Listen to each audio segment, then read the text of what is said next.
Hogarth. Professor. It's difficult. Blown away. You need That makes Pixies chaos. Do I dream masters out to be this? What's going on? Better not come back to anybody. Hey, dog! Get back to the cops. What's going on? Come in. You know, what can I say? No way back, cops. What's going on? You're almost out of back to anybody. Hey, dog! Get back to the beer then. Going on? You know, what can I say? The one and only, the ultimate. Grant you one. It all starts with this. A jewel containing the innocent. There's no super. Gotta go now. Maria, my master.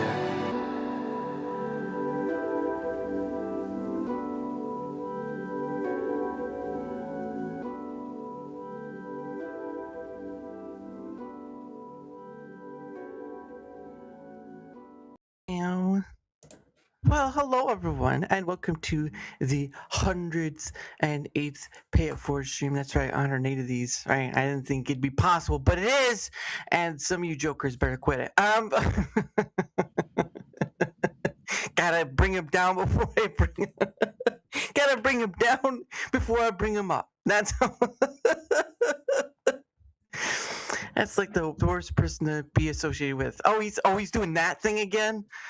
Oh goodness. But anyway, but yes, my name is Dara Muth, or Dara for short, because some of you people didn't get past first grade, and that is a problem. That is a problem, and there's no jokes about it. Somebody's gonna make a joke about it. I'm watching you. But anyway, I get to have on. They call him a nerd, but he calls himself something differently. He just took the word and made it something else.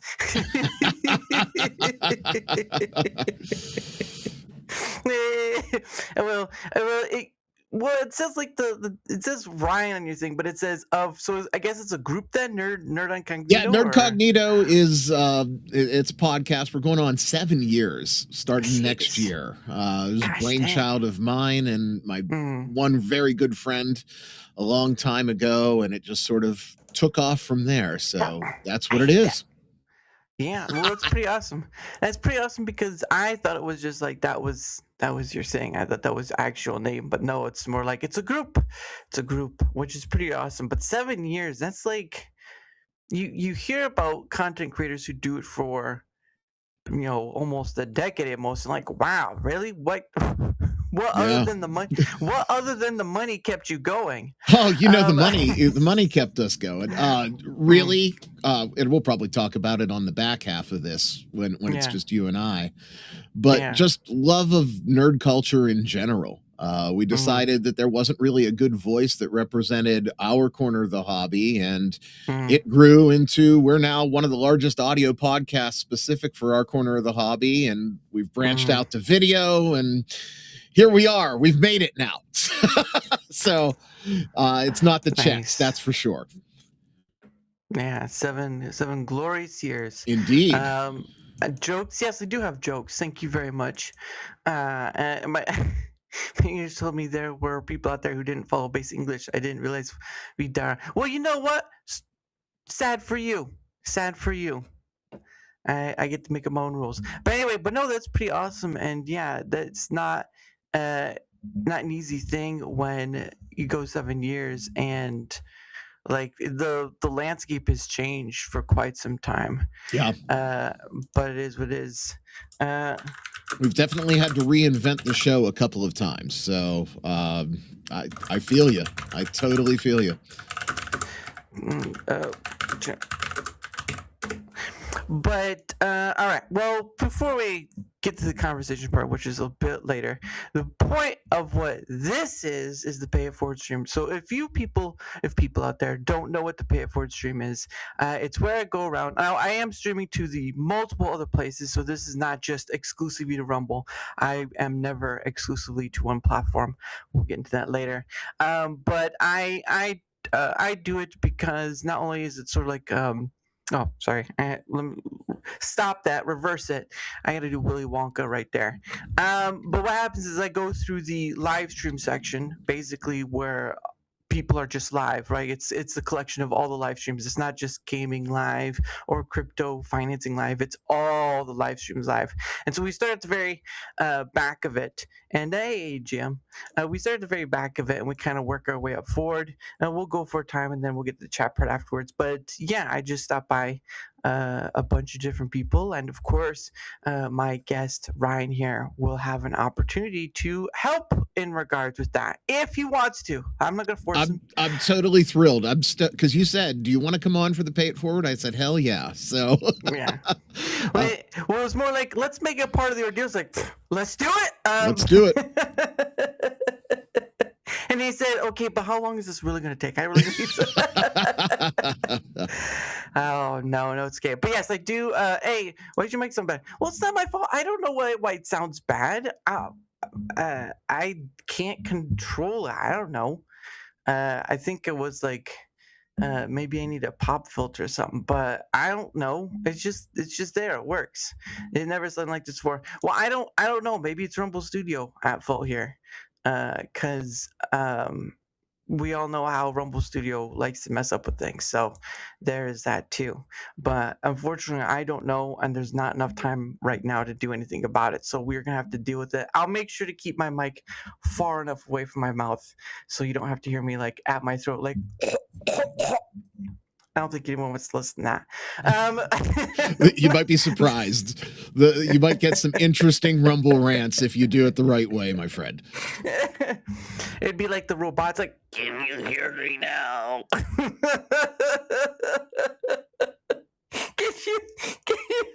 Can you imagine if someone just did that and they didn't really need us? Like, and I told her I would take her to the grocery store. Got to get one of the voice boxes. I wish. Oh my goodness, Mike sounds so. Yeah, I think it might be different to everyone because Rumble Studio. But anyway, taking too long for that. So what happens is that I am at the. Give me 1 second. I have to do this, and then I have to do this, and that should put us there. Let's see. Oh, why am I not up there? You're gone. Gosh. There you are. There we go. I don't know why I wasn't up there. So I'm gonna do me. I gotta get myself a little bit. I'm gonna put you up in this corner. Get down a little bit, and bing bang boom. Let's see there. All right, there we go. So I'm at the last page of the live. And so what happens is I choose a person. I choose a person per page. Like nerd sounds fine. Well, because nerd's a nerd. And his name is Ryan, by the way. It's not nerd. All right, get it right. But so what happens is I pick a person per page. Now there are times where I will check the stream beforehand because sometimes you will come across streams that are 24/7 and they don't say it. So got to be careful because I've come up in the past. I gave some Rumble rants, and it's fine, to streams that were 24/7. It's like, oh, I didn't know, and then I saw the stream time. I'm like, got me again. But yes. So let's see. So I'll just show you how it goes, and then from there, I'll give you the opportunity to choose one if you want to. Sure. Let's see. Wheelhouse. Destiny, not from a Jedi. I want to see this one. Let's see if this is a real person or not. And of course, the live stream thing is not on. Oh, that's right. I gotta turn the sound on. So they've been going for like 30 minutes, it looks like. Great out there. Just hold on a little longer. Not much more than that. I don't hear anybody. But all right. You don't? I hear the stream, but I don't hear anybody, Yeah, talking. Well, sometimes people, it's like with the show face thing, like some people show their face, some don't. But I'm not exclusive on that remark. So, but I mean, they are live, and it's not like a 4-hour stream. Or it's not like a 25-hour stream. So, and sometimes people just have it off because they're just focusing on the game, which it is what it is. But I will get the link to the chat, and people people can make up their own mind if they wish to go to it.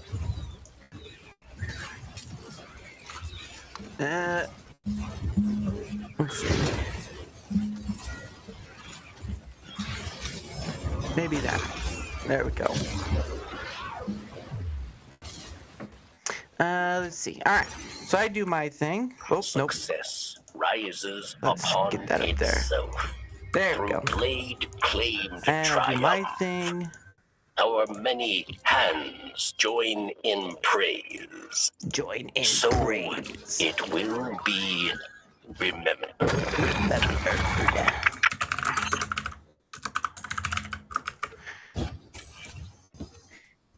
Take me to your leader.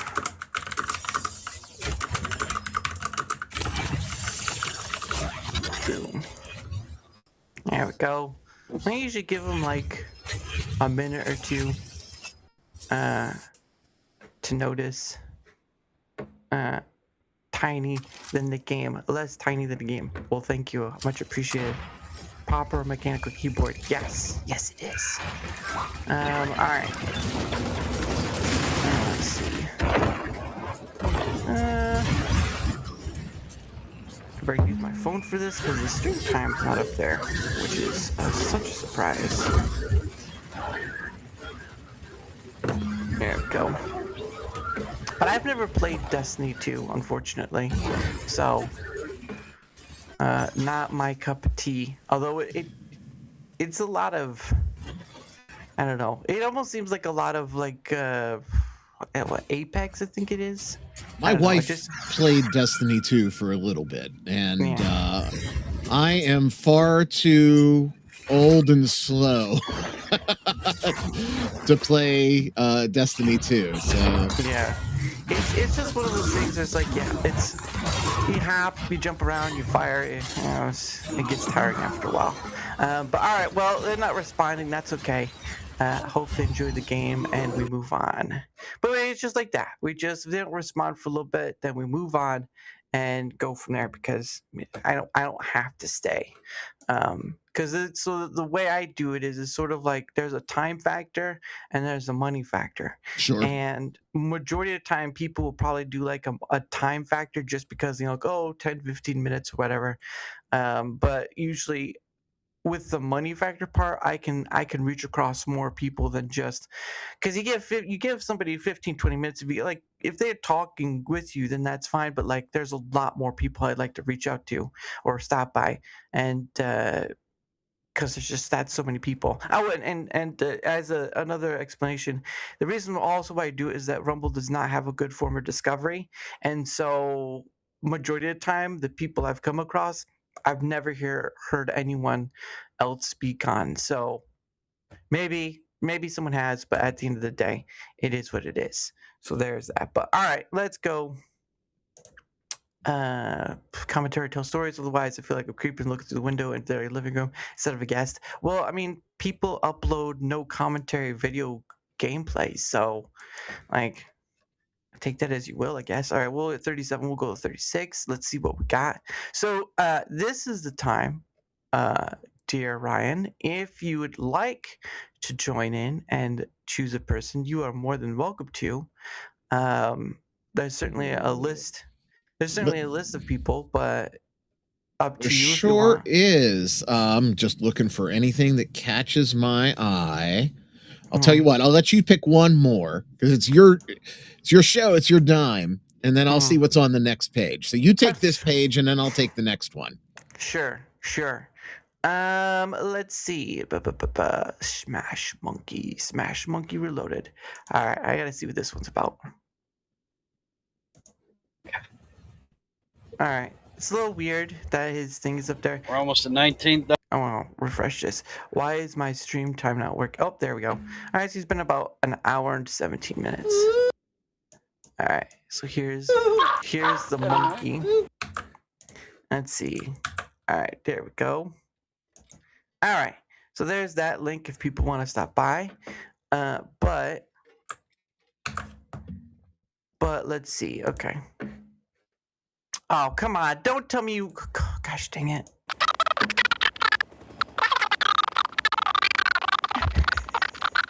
I need an old priest and a young priest. Stat. Oh, sure. So even spinning it pulls I your guess cam. he must be having other people dying he's talking to, so That's a trip as fuck. there's that. I don't know what game he's playing. It looks like Arma Reforger. Okay. Never heard of it. So what I'm gathering is you throw an auto hover while you hear it beeping. This is the best thing to do, regardless of direction or whatever. The second you spin or turn, it just pulls that camera out of whack. Alright. But I don't know, it just depends We'll on who's give him flying. till the I'm sure after a while, two people do it enough, they get good at it. See if he... Want to try to simplify this? Let's see if he sees. Oh, and it froze again. Thanks a lot. That's nice. There we go. You can do it to helicopters too. I just don't know why his screen is... And they just auto land. His screen is so squished. That's weird. He's maximizing his game screen. I think he's trying to make himself look more flatter. Just by the way that is, he looks a little flatter. See, I need to stretch mine taller, and then I'll be thinner. It's the best weight loss program ever. If you really want to lose weight, all you got to do is make your camera make you look thinner. I think it's in our best intention that I put it on the ground. I'm at 999. Well, we stayed long enough. Hope he enjoys the rest of his game. Let's go to page 35. Let's see. Ooh, man, this is a rough one. It's a lot of different ones, and sometimes you can never tell. Yeah. I saw Hillbilly something. I'm a sucker for banjos and big-headed boys. Hillbilly Soldier got flu in the summer. Oh, there we go. Let's see what this is about. That is, some of the dudes who was straight up Oh, so they're using Rumble Studio. devil worshiping, but it wasn't taking you to a good place either. Sometimes it's nice to stop by a non-gamer. All right, there you guys go if you want to. I agree. I just thought of that shit because And the it's other been day I about was 2 thinking about hours-ish. is rap the only American music that's the issue? But here's the thing too, man. I forgot to mention. So the lead singer of Green Day was a homo. Like he did stuff with dudes. That came out. And so it's like a lot of rock also promotes that shit too. A lot of these rock stars did homo shit like David Bowie, right? Same thing. All these guys was into that shit. So it's kind of like it's a pot calling the kettle black with music, isn't it? It's the Depends same on what in kind all of shit. pot. So if you pick one, you got to pick the other as well, right? Right. Somebody just give me $2. Yeah, man. Here you go. You Hey, got man. $2. Hey man, thanks for the $2, bro. Hey, you got $2, man. This is the road to prosperity. You're gonna become YouTube Joe Osteen. Yeah, sure. That I one don't even works. remember the end of. I don't even remember the end of the live last night, though. You know what I'm saying? Oh, dude, I don't remember what live you did the night before or yesterday, but it was Oh, great, what did man. I A pick? lot of stuff going on. Lots of good points being brought up, but I guess it's how you look at it, man. I guess Jamie views being your buddy by putting you into stall, but I don't know if he's again, on I'm YouTube just as saying my well. opinion. I don't think that makes Because they really sense didn't to put me. much in his description, No. so. Oh, He already knows it don't make no sense. But No, he's it awesome. don't. It don't make sense. It's like I care about you, but I'm gonna diss you, make fun of you. Public. Try to, and of course it freezes up again. froze again. Yep. Can't somebody get you live? Enjoy the rest of your night. Oh no! Can't you live? Oops, off to spread the love to others. Take care. Bam. Yes. Give me something Yeah, that doesn't freeze. but look, please. man. Yeah, I don't know what you think of Deadly, but he do make me laugh, man. He does make me laugh. I know there's stuff to say one way or the other, but when he came up with Jamie left, I was like, well, there it is, though.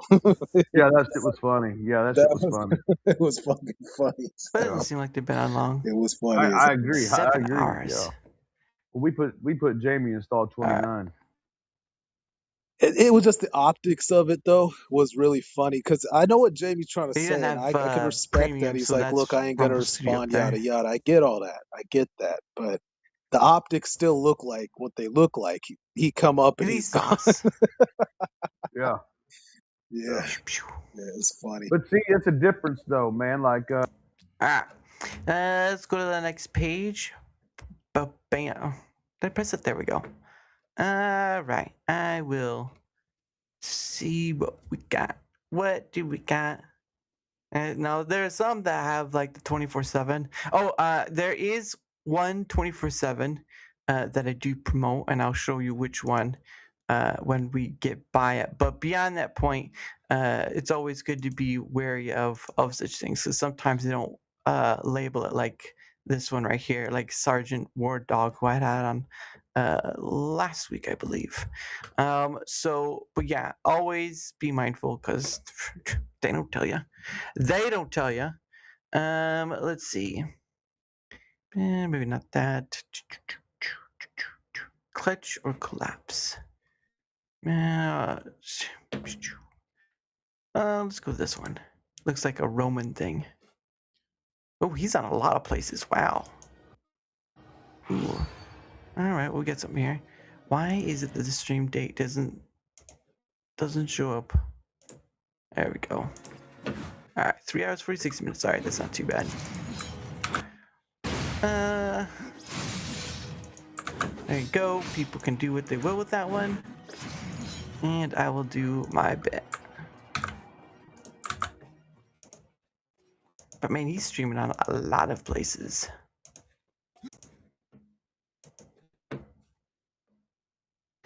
Alright.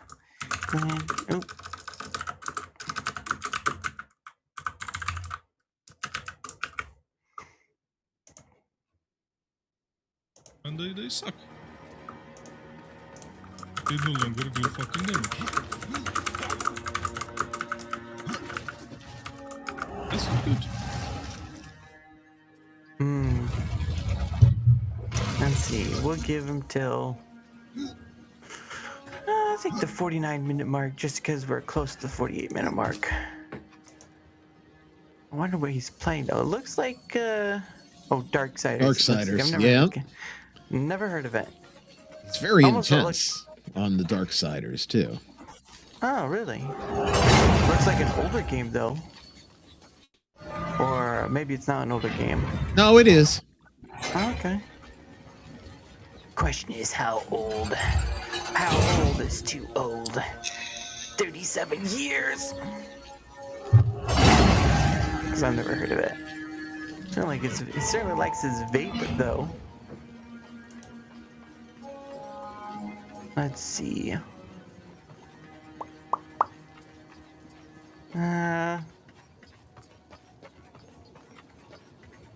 Ooh, yeah, I wonder if he's trying to like, ooh. Ooh. I feel like he's trying to get down to the... What the fuck is this? Solar UE5. Oh, okay, so he works with Unreal Engine 5. Oh, that's pretty interesting. I only know like a few people who work with Unreal Engine. This leads outside? And he sounds like he's... Scandinavian? Possibly. Of some sort? Sounds like it. Yes. Yeah. Yeah, he agreed. I was correct. Yes, tell me more about problem. We like the Darksiders. Oh, goodness. Now there are ghosts. I've come to tell you about ghosts. Alright, well, I hope you enjoy the rest of the game. Das vidanya. All right, let's go to the next page. Let's see what we got. Goodness sake, not much here to be honest. Well, we got a few things, but it looks like we don't got very much of anything. Might want to skip this page. Yeah, I would pass. I would pass that page like a mother trucker. See, now this is a problem I have right here. You have someone, and I've reported it many times, but you have someone who has multiple channels streaming the multiple same thing. It's like maybe we should just do the top 10. Top 10. Goodness sake. All right. Well, there's not much here. Let's see. Let's go to the next one. Wow, another page we'll have to skip. Ooh, yeah, wow. Yeah. There we go. And the funny thing too is like you begin to see a lot of people streaming movies or TV shows or music that doesn't belong to them.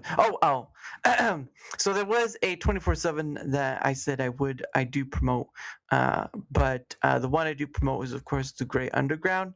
They're husband and wife, indie artist out in Las Vegas. I've actually had them on a few times before. They're really nice. They're nice people, but they do sort of like the indie underground sort of thing, getting away from like the music contracts and all this stuff. And they work with a lot of different musicians in that sphere. But like, yeah, they're pretty cool. But it's probably the only 24/7 stream I promote because I know who they are. I know them. So if you want to listen to like lo-fi-ish music or stuff to like I don't know, working around the house or stuff like that, they do have a pretty good set list of different artists they work with, and they put it in a playlist, and that's what plays pretty much 24/7. So there's that. But yeah, that's the only 24/7 one I promote because I know the people behind it. Beyond that, the other ones are just kind of like bleh. So Very cool. There we go for that. Let's see, next page 29. Let's get something worth of something. Not really. We're striking out. Yeah, and that's the problem with it is majority of the time there's a lot of 24/7 streams, and some of them don't even say that. Some of them don't even say that, so it's kind of hard to tell. Music ones are usually 24/7. Nature ones like let's see, nature ones like cameras with like chickens and ducks and all sorts of stuff. It's just let's see, 24/7, 24/7, 24/7, 24/7. Wow. Lots of 24/7. So what you're telling me is I need to set up a turtle cam for the turtle. people find like they get a lot from that, so I guess. But anyway, but yeah, it's just a lot. Next page. Wow, look at that. Oh no, gotta get past. Jeez, yeah, it's crazy. But again, it kind of this is the part where to show that there's more than just politics and gaming and all that stuff on Rumble, but Rumble itself does not have a good form of that discovery, and so it's sort of just like and at the end of it, after the whole stream's over and done with, the people who we do stop by, I do link their channels, channel name and then like the link to or whatever, right? Because sometimes people can't be found even in a search. That's another thing too on Rumble is like some people there were some people who couldn't be found and now can be found, but like big chunk of the time you can't find them in search.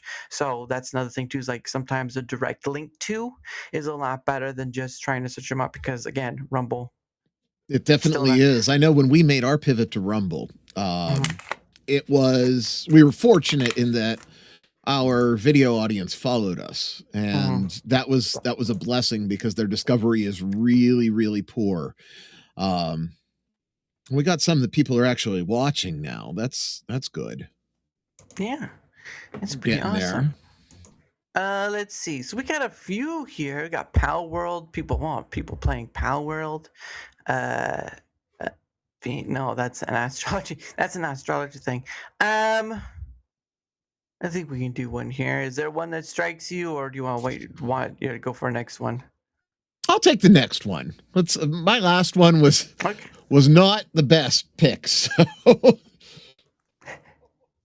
wasn't a gaming one, so there was that. They were at least live, Well, but I you're can right. understand. Let's see.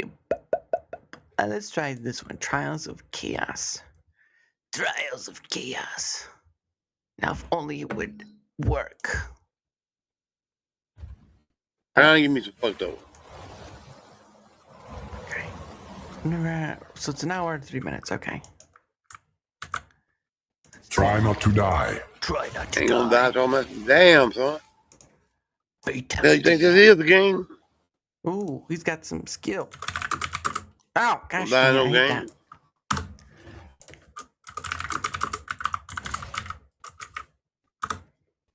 Almost sounds like Dave Chappelle. All right.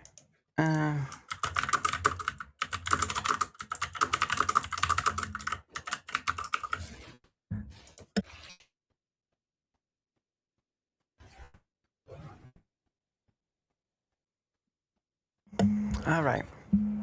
Now, I've never played. I remember. I've seen a lot of people play Path of Exile, but I've not. I've heard about it, but I've not. I don't seen a lot of people play about it. But have you ever played the? I played some Path of Exile, the first one. I've not played the second one. I'm sort of waiting for it to release right now. They're in early access, and when it releases, it'll be free to play for everybody. I am like a huge mental block with early access games, so I haven't played the second one. It's Diablo. It's a Diablo clone. So. Oh, okay. I've seen Diablo, but I've never played it. But then again, it's not my cup of tea. He's just going. He's just going in circles. Keep going. Keep going. You could do it, champ. Oh, it's crazy. But I mean, it looks interesting at least. But again, not my cup of tea, unfortunately. But we've stayed long enough. I don't think they saw us. This is just a warm-up. Usually when people multi-stream to two places or to Rumble, like sometimes their software won't pick it up, like a chat or whatever, or the Rumble rants, and so it'll just be like non-existent to them. But sometimes they just focus more on the platform that gives Exalted baby. So there's that too. But we wish him well on his gaming and have a good night. All right, page 23. Ooh, nice. Let's see. Well, there looks like to be a pretty good setup here. There is a interesting setup here. What do we got? Cyberpunk, State of Decay. I'm a fan of the art streams. Let's see what sort of art's being created. CyberFox Nexus, from scratch to Discord logo. Oh yeah, I've stopped by him before. Pretty. Oh nope, he's not there. I lose. I'm 0 for 2. Well, you can try again, although probably maybe not enough difference of gaming because it's all Pal World all the time. All Pal World all the time, all the fun. Bam, bam, bam. But if not, I can choose again. It's up to you. What was the scroll all the way down and.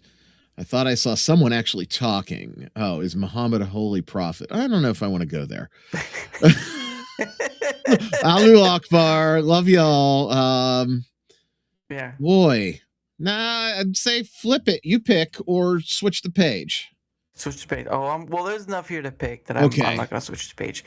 Let's do State of Decay. Building in high.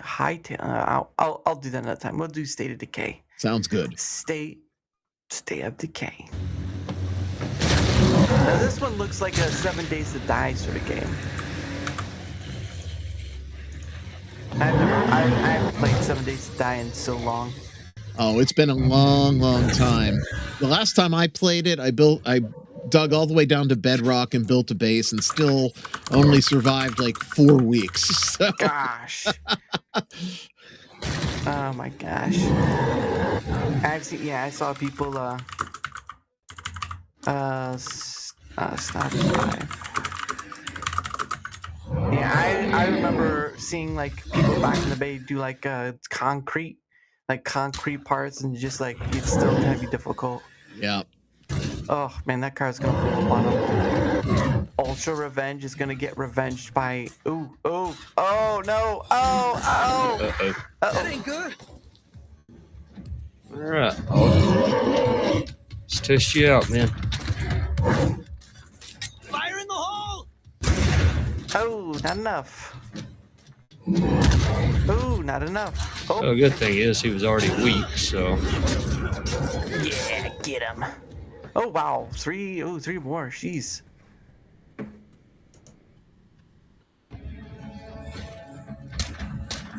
Oh, I guess this is screw. Oh, whoa, he got tangled. Sorry, I was looking away.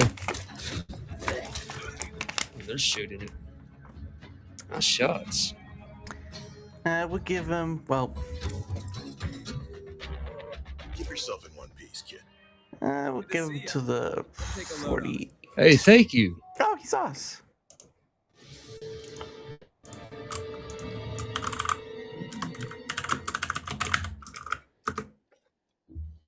Hey, good to see you again. Sorry, I don't have widgets set up yet, so. Oh, no worries.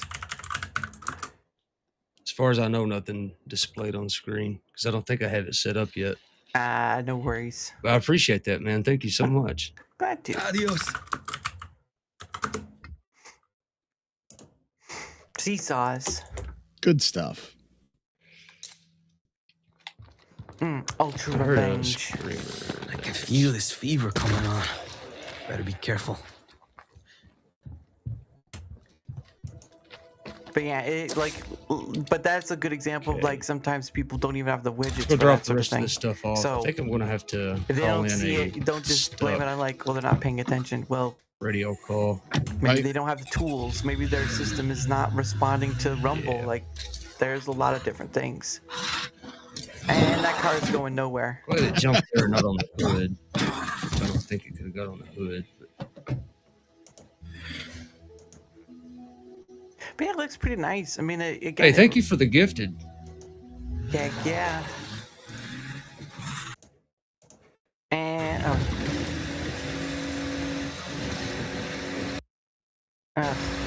there we go.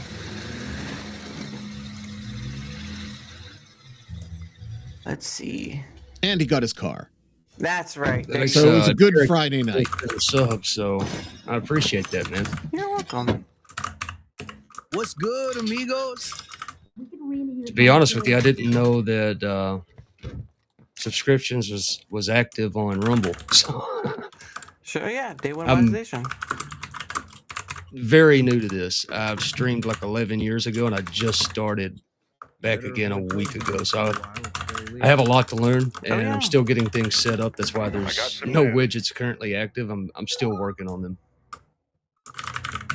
I was actively working on them today. That's why I didn't stream this morning. Yeah, yeah, pretty much day one, man.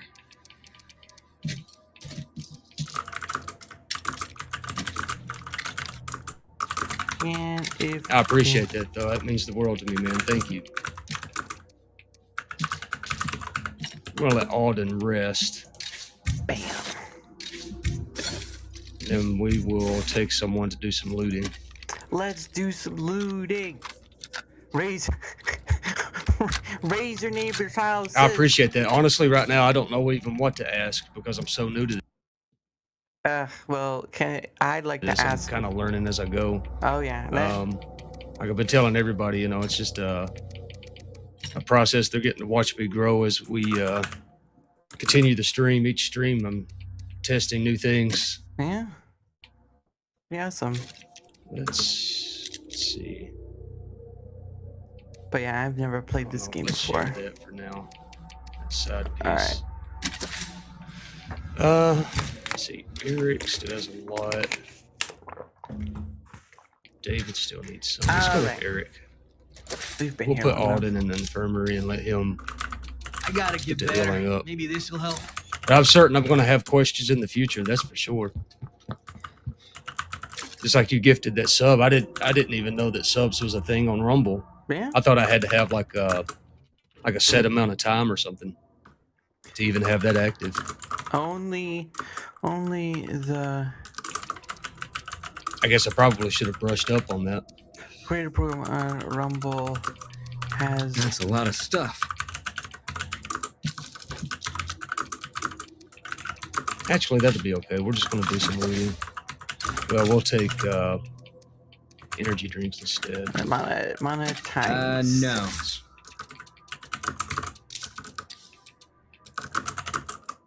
Oh, let's see. Oh no, Chloe was my chemist, wasn't she?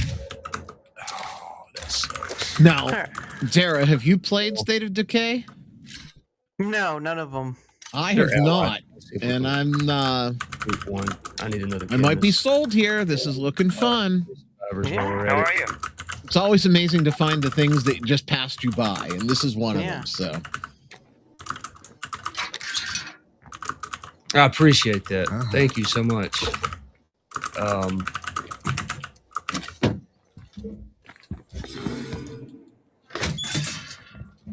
I appreciate you mentioning about the great content. It's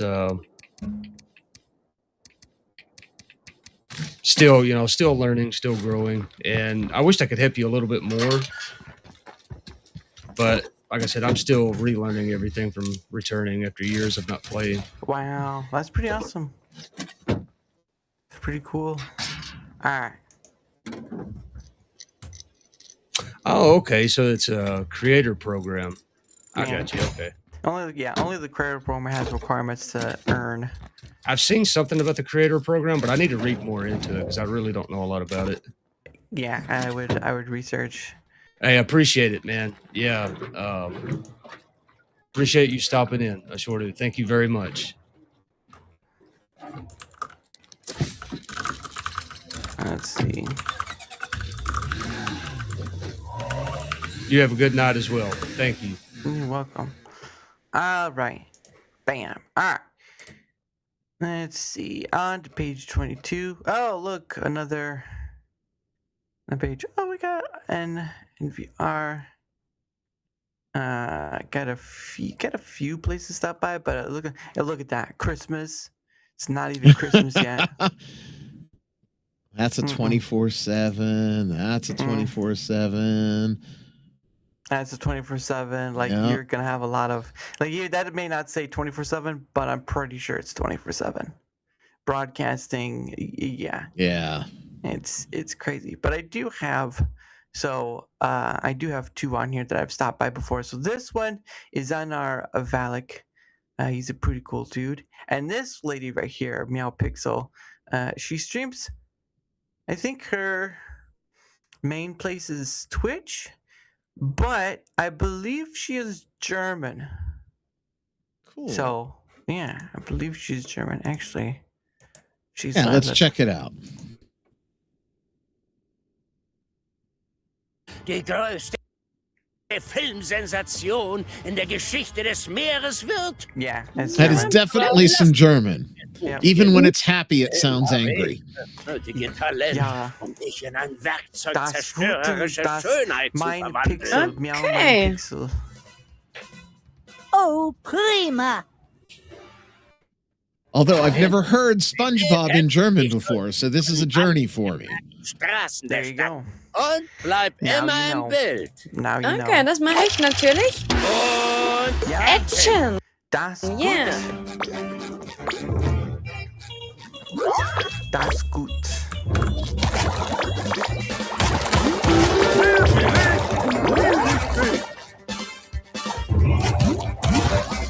Ja.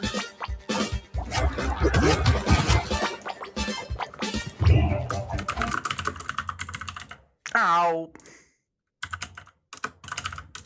I hate when it happens. There we go. Oh. And again, because she's on other places stream, she may not see it. So it's just the nature of it. Right. Stop freezing. I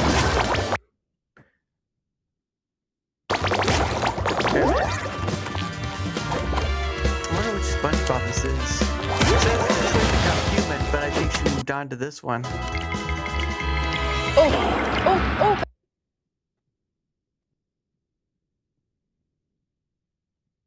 man.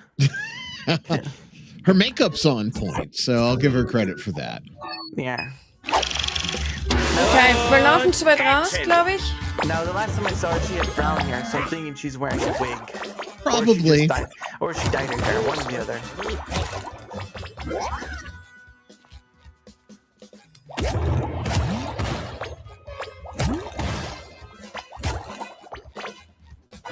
We give her till the 3-minute mark, and then we'll head off on our way.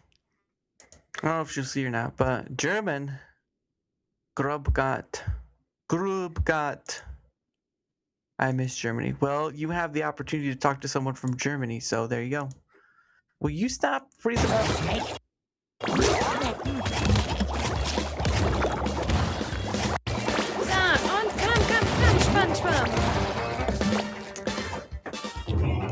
Und SpongeBob.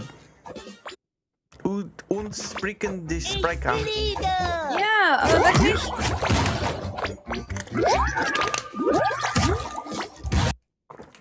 All right. Well, we stayed long enough, and I'm not willing to deal with more freezing stream. So I hope she enjoys the rest of her game. Bam. All right. Let's see here. Oh, look, not a surprise. More 24/7. Let's see here. Mostly 24/7, it looks like. Yeah, maybe 1, 2, 3, but that's at 8 p.m. Yeah, that one's upcoming. I mean, we could. What? I was going to say, we could check out one of them if you want and see if it's legit. Now, this one I know is legit. This is Dash. I've had him on before. Then let's pop in there. I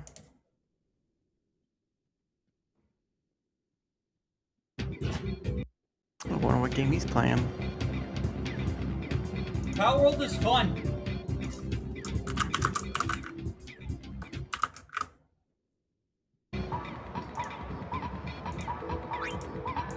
I've actually had him on before too. Very cool. Yeah. And he's throwing it back to Final Fantasy X. Ooh. That's what the game is? Yep. Playing some blitzball in Final Fantasy X. Yeah, I was wondering what it was. It's like underwater.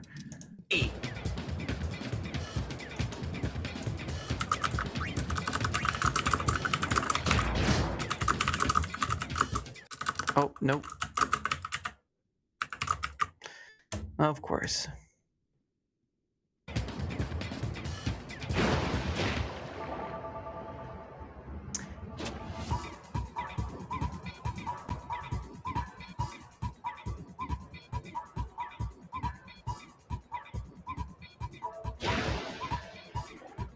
Bad move. Ooh.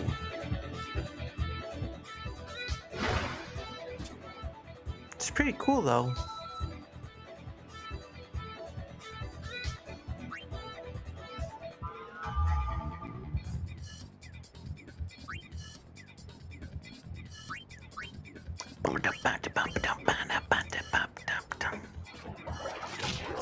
Rumble lag. Oh yeah.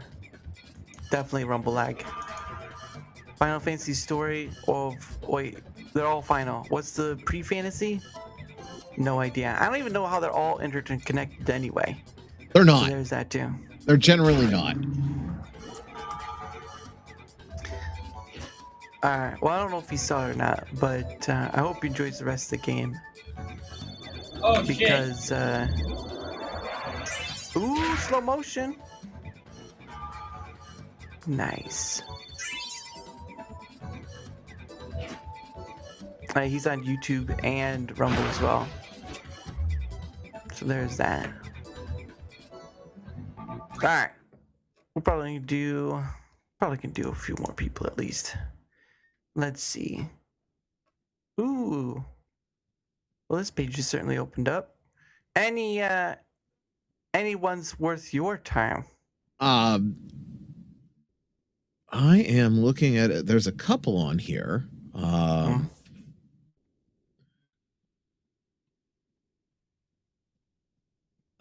I did enjoy Black Flag back in the day. There was a game that was Black Flag. Right here. And and I'm a sucker for the dog because, it's a dog. So it's a bear. I think it's a bear. But it looks like she's on Twitch, Kick, YouTube. Oh my, and she's Rumble. everywhere. Yes, sir. Yeah. Which makes sense because kind of need to nowadays. Right. To be honest. Well, at least as much as one can handle. But I haven't played this game. This looks like it's a sunken ship. Ow. Boogers.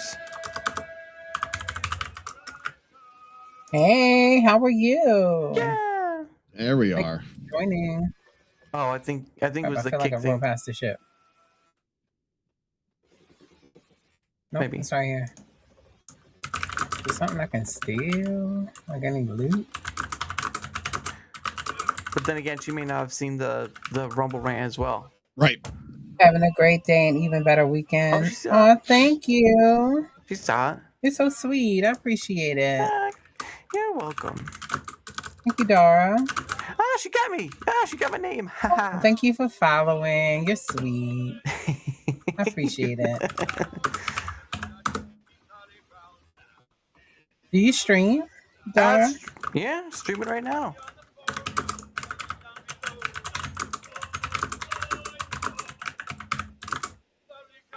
And emoji. Oh, it's all the way over here. Damn, it's far away.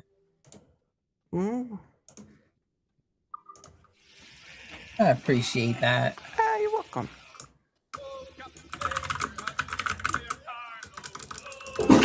Oh, yeah! Wow. Love. Thank you for the watch straight. Nice. I hope you have an amazing Friday, Dara. Going. You guys have anything planned for the weekend? And she has a VTuber character, something for everyone. There you go. There you go, Yeah, right now there. I'm going the wrong way, so I need to turn this way. Doing my pay it forward stream. How's the game going? It's a good game. I think many people would agree with her because I think a lot of people like the black. It's a flag. good game. They just need to fix. They have a couple glitches they need to fix. That sucks. You say you're streaming? What game are you streaming? Oh, I'm not streaming. I'm not. I'm still going the wrong way.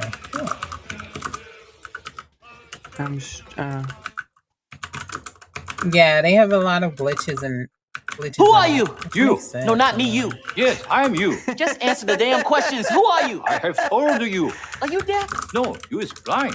I'm not blind, you blind. That is what I just said. You just said what? I did not say what. I said you. That's what I'm asking you. And you is answering. Shut up. You. Yes? Not you, him. What's your name? Me. Yes, you. I am me. I haven't He's seen Rush me. Hour in And so long. I'm you. And I'm about to whoop your old ass, man, because I'm sick of playing games. You, me, everybody's ass around here. Him. What the Spanish ship that? That's too funny. You need to watch it again? Yeah, I need to watch it too. Oh man, I love Okay, so that that's scene. just a Spanish ship. The gamer, yeah, really, I'm a super The gamer. red dots are the Spanish ships. I'm a super gamer. I need to be going here, apparently. Oh, she's on TikTok too? What? This lady's all over the place. She's Kai Unfiltered. Okay. Too bad she doesn't have like all her stuff in her description though, or at least like something like a link tree. That'd be nice. People wanna be able to directly. I would think people want to directly be able to click on your stuff to go instead of But I just don't like see a typing it ship. in.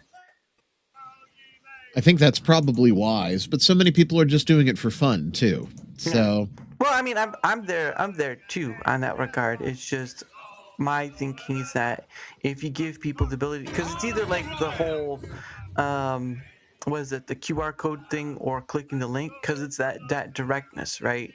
Right. So if people want to find your other stuff, it's best to have like a way of them finding like quickly, just click, or click and then done. Otherwise, they have to type it in, and if people have to type it in, they're less likely to I would think they're less likely It's to not type even it in track. and go find you. I think you're right. Yeah. That's just me, though. You gonna play for a bit now? Cool. I hope you have fun. Let me know how's that game going. I don't know if she saw it or not. Did a Ruthie sailor? I'm there, so I'm assuming it's this island. Morning. I'm so lost. Don't be lost. I could not be a captain. Look at the NPC glitching over there. Wow. But it's doing a kind of hard nice you shape. get to control your own ship, though. I think you get to add stuff to it, too, don't you? Mm-hmm. Yep.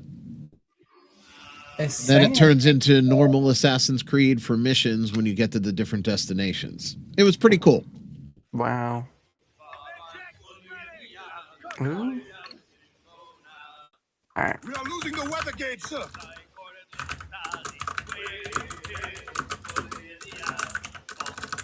God dang it.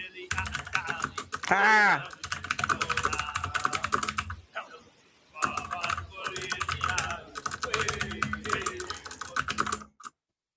I'm right where I need to be. Join your...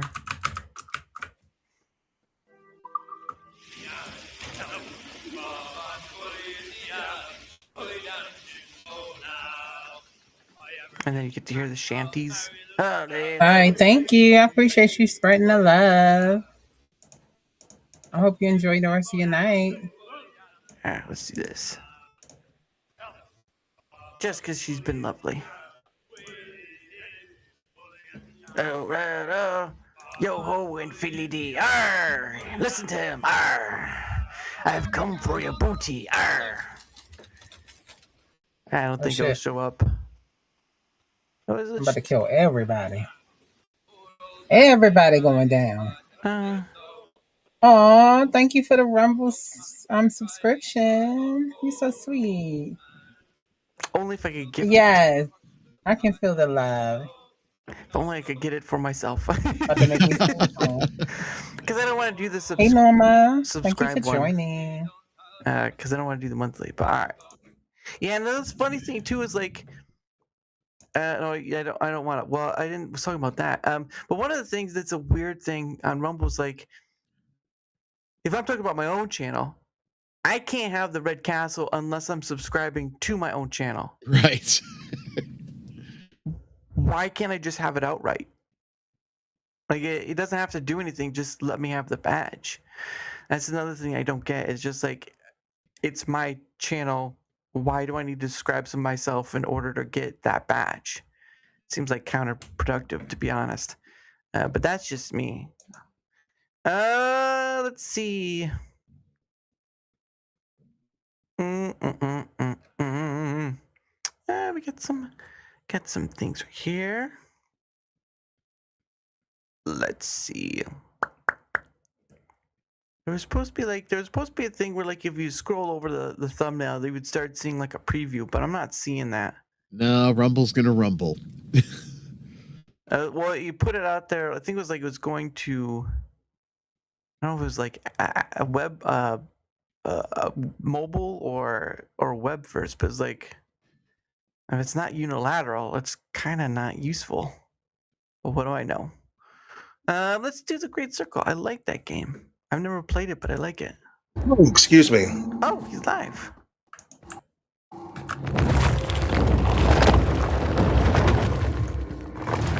Let me look at this again.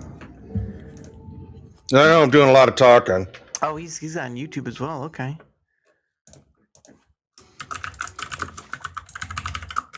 I don't know if we'll see this or not, but it's what it is. Man, I gotta be.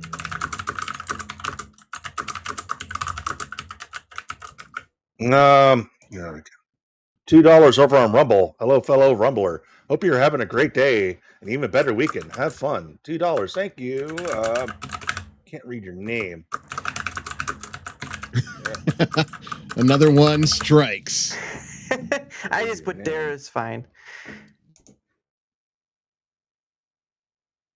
Oh, Daramouth. How you doing? Thank you very much for the 2.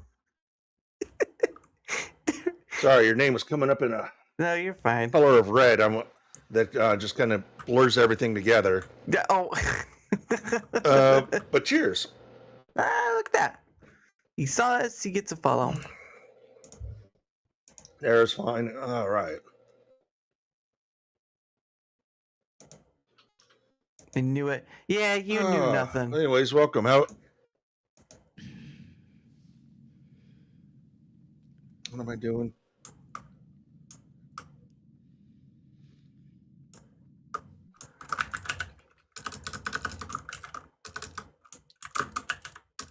All right. Oh, let's pull this back up. Yeah, how are you doing? Any plans for the weekend? Keep it lazy. Oh shoot! I covered up my other chat. There we go. Okay, now dang it. Now I can see. Okay, now I can see. But all my chats. Oops.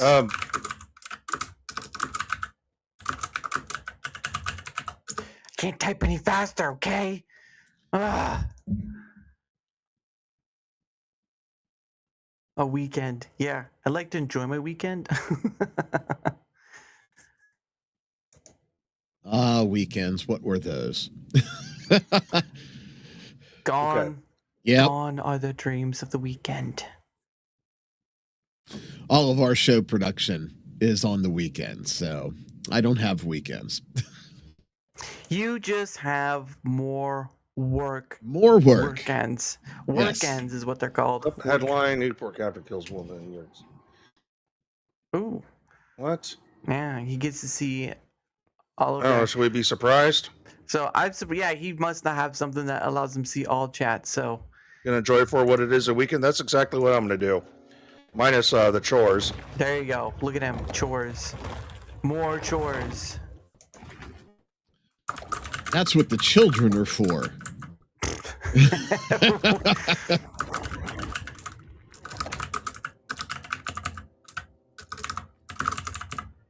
More like a work weekend, really.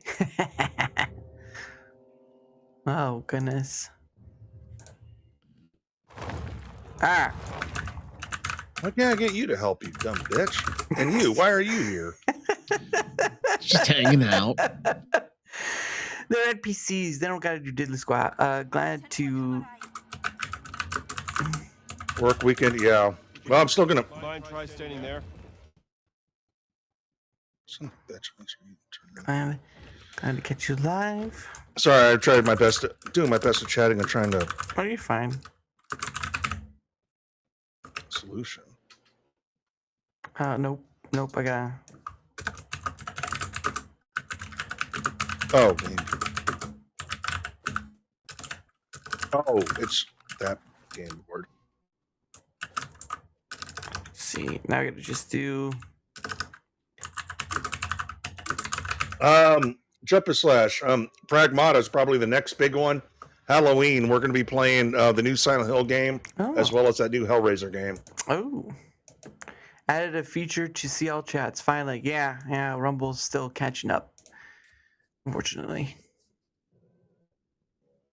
That shouldn't be tolerated, Greg Lambert, if you're talking about what Wampa said. Wampa Stompa. Oh. Dara's. All right, got it.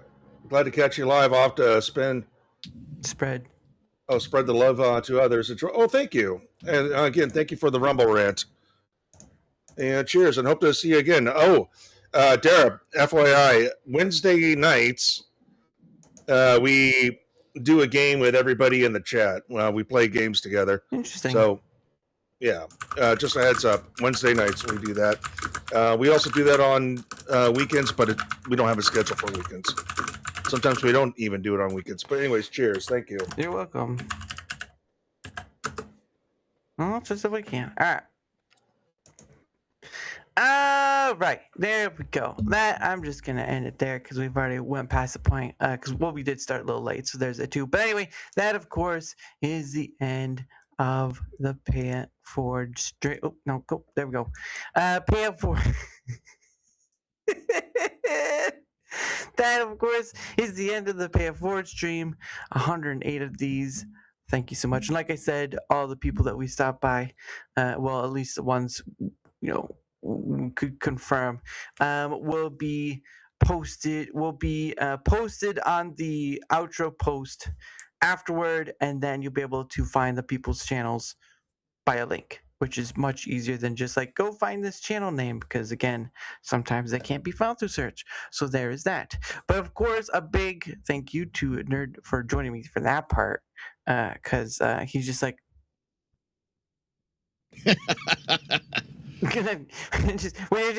when you just sit there and you look like eye candy. I mean, well, it's tough being the best looking big man in the nerdy tabletop streaming end of the hobby. So, oh my gosh, when I feel like your voice. I've heard your voice somewhere, or someone sounds similar to yours, but I can't pin it. I can't pin it. I feel like. Hold on. I feel like when I hear you, I'm listening to the guy who voiced Tony Stark for the Avengers animated series, Not the me. Avengers Assemble. Well, no, I know it wasn't you, but it sounds a bit similar, or it could be, or maybe not him, because again, that voice is trying to sound like Robert Downey Jr. when he does Iron Man. It's the guy doing the bad impression of Robert Downey Jr. I don't know if I consider it bad. I mean, it works for what it is. Sure.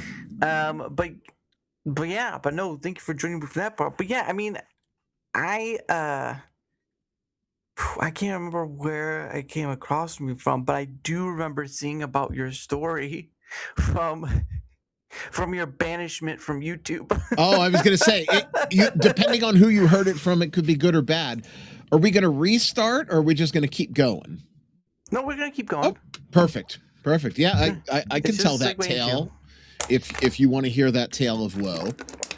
Well, I mean, yeah, if you want to. I remember I was trying to, because I usually at times I can find, some people won't mention their other places that they're at. Sure. But usually you can find the other person more than not on YouTube. Some people don't have a channel because, like yourself, they've been banned or didn't make one. But more times than not, the people I've had on have had a YouTube channel as well. Right. So I had to look, but no, when I was looking for your name, I saw the videos. They're like, NerdCognito has been taken off YouTube and yada yada and all that stuff. So, but like, what happened, man? What did YouTube do to you? Well, when we started the podcast, we were pretty polarizing. We were almost exclusively sort of for the classic gaming end of tabletop role-playing games or tabletop games and nerd culture.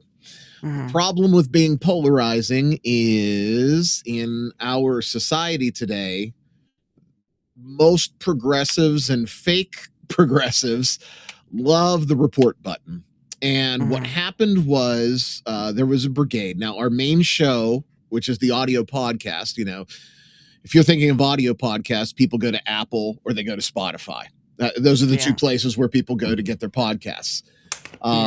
There was a group of folks, sadly from our own corner of the hobby, that decided that it was time for NerdCognito to get off the air. So they organized this reporting brigade for Spotify and YouTube. And both platforms, automated without a human being, took the channels down. Spotify gave it a manual review, said that this was a reporting brigade, no problem, you guys are back.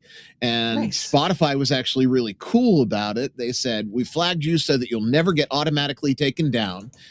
And then about 3 years later, as we grew and grew and grew, we now get about 7,000 downloads per episode, and we do a weekly episode. We're now partners with Spotify, which is fantastic. YouTube never even gave us a human being that got to look at the channel. The channel was just nuked. We had no strikes. We had no issues. We had no content problems. I literally woke up one night because, I'm an old man. I went to pee in the middle of the night. I looked at my phone and I had a message from YouTube saying, sorry, your channel has been removed. So I ended up taking to Rumble that night because we were simulcasting to Rumble, as most people do. But we were literally days away from pulling the plug on Rumble because it just wasn't worthwhile at that point in time a couple of years ago for the show. And I ranted and raved and complained about what had happened. Right. And thank goodness for Rumble, because that's been our home for video now. So with YouTube, I still don't know. The message that I got, and I posted it on X, was very generic and very cryptic. It was, you have violated a community standard. And I said, which one? Where did I do this? And because of that, we've deleted your channel. This is you can appeal it. We appealed it. The appeal within 2 hours was automatically denied. So no human being touched it. And we ended up rebuilding on Rumble. Now, we were fortunate that our audience that liked our video content, because we were exclusively audio for the better part of 4 years with the podcast. Wow. And we got dragged kicking and screaming into the video world. We were fortunate that our video audience came right on over to Rumble. We have a Saturday live stream every single Saturday, and that audience followed us without question.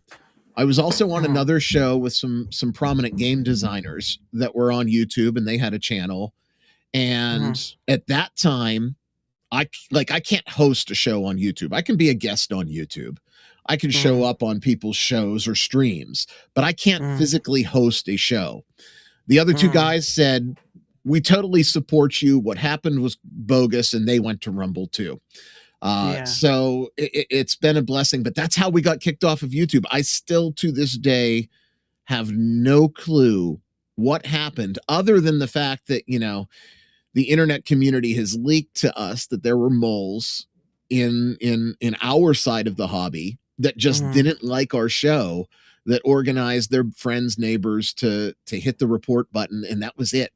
It was over overnight. So we're fortunate that we're still going and going strong, and able to make $1 here and there to cover expenses, because my co-host at the time and I had a real conversation about, do we even continue at this point? Getting thrown off of YouTube is like if you have a product and you get kicked out of Walmart. It's hard to come back from, but we've been able to do it, and we're successful. And I can't thank everybody that listens or watches and tells someone or stumbles across me like you did and says, hey, I kind of like this show. This guy's an asshole, but he's my kind of asshole. So, that's sort of where it is. That's pretty funny. Yeah, that hole over there. Yeah, he's all right.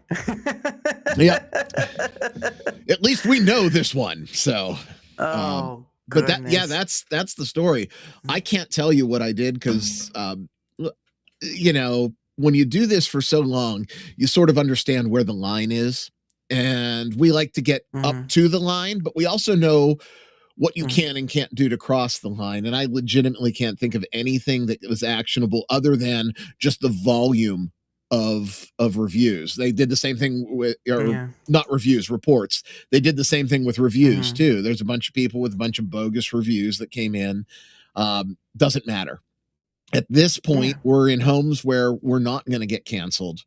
And I've learned to embrace it and love it and continue on my journey from there. Yeah, and it's certainly a good reminder for why multi-platforming is so important. Right.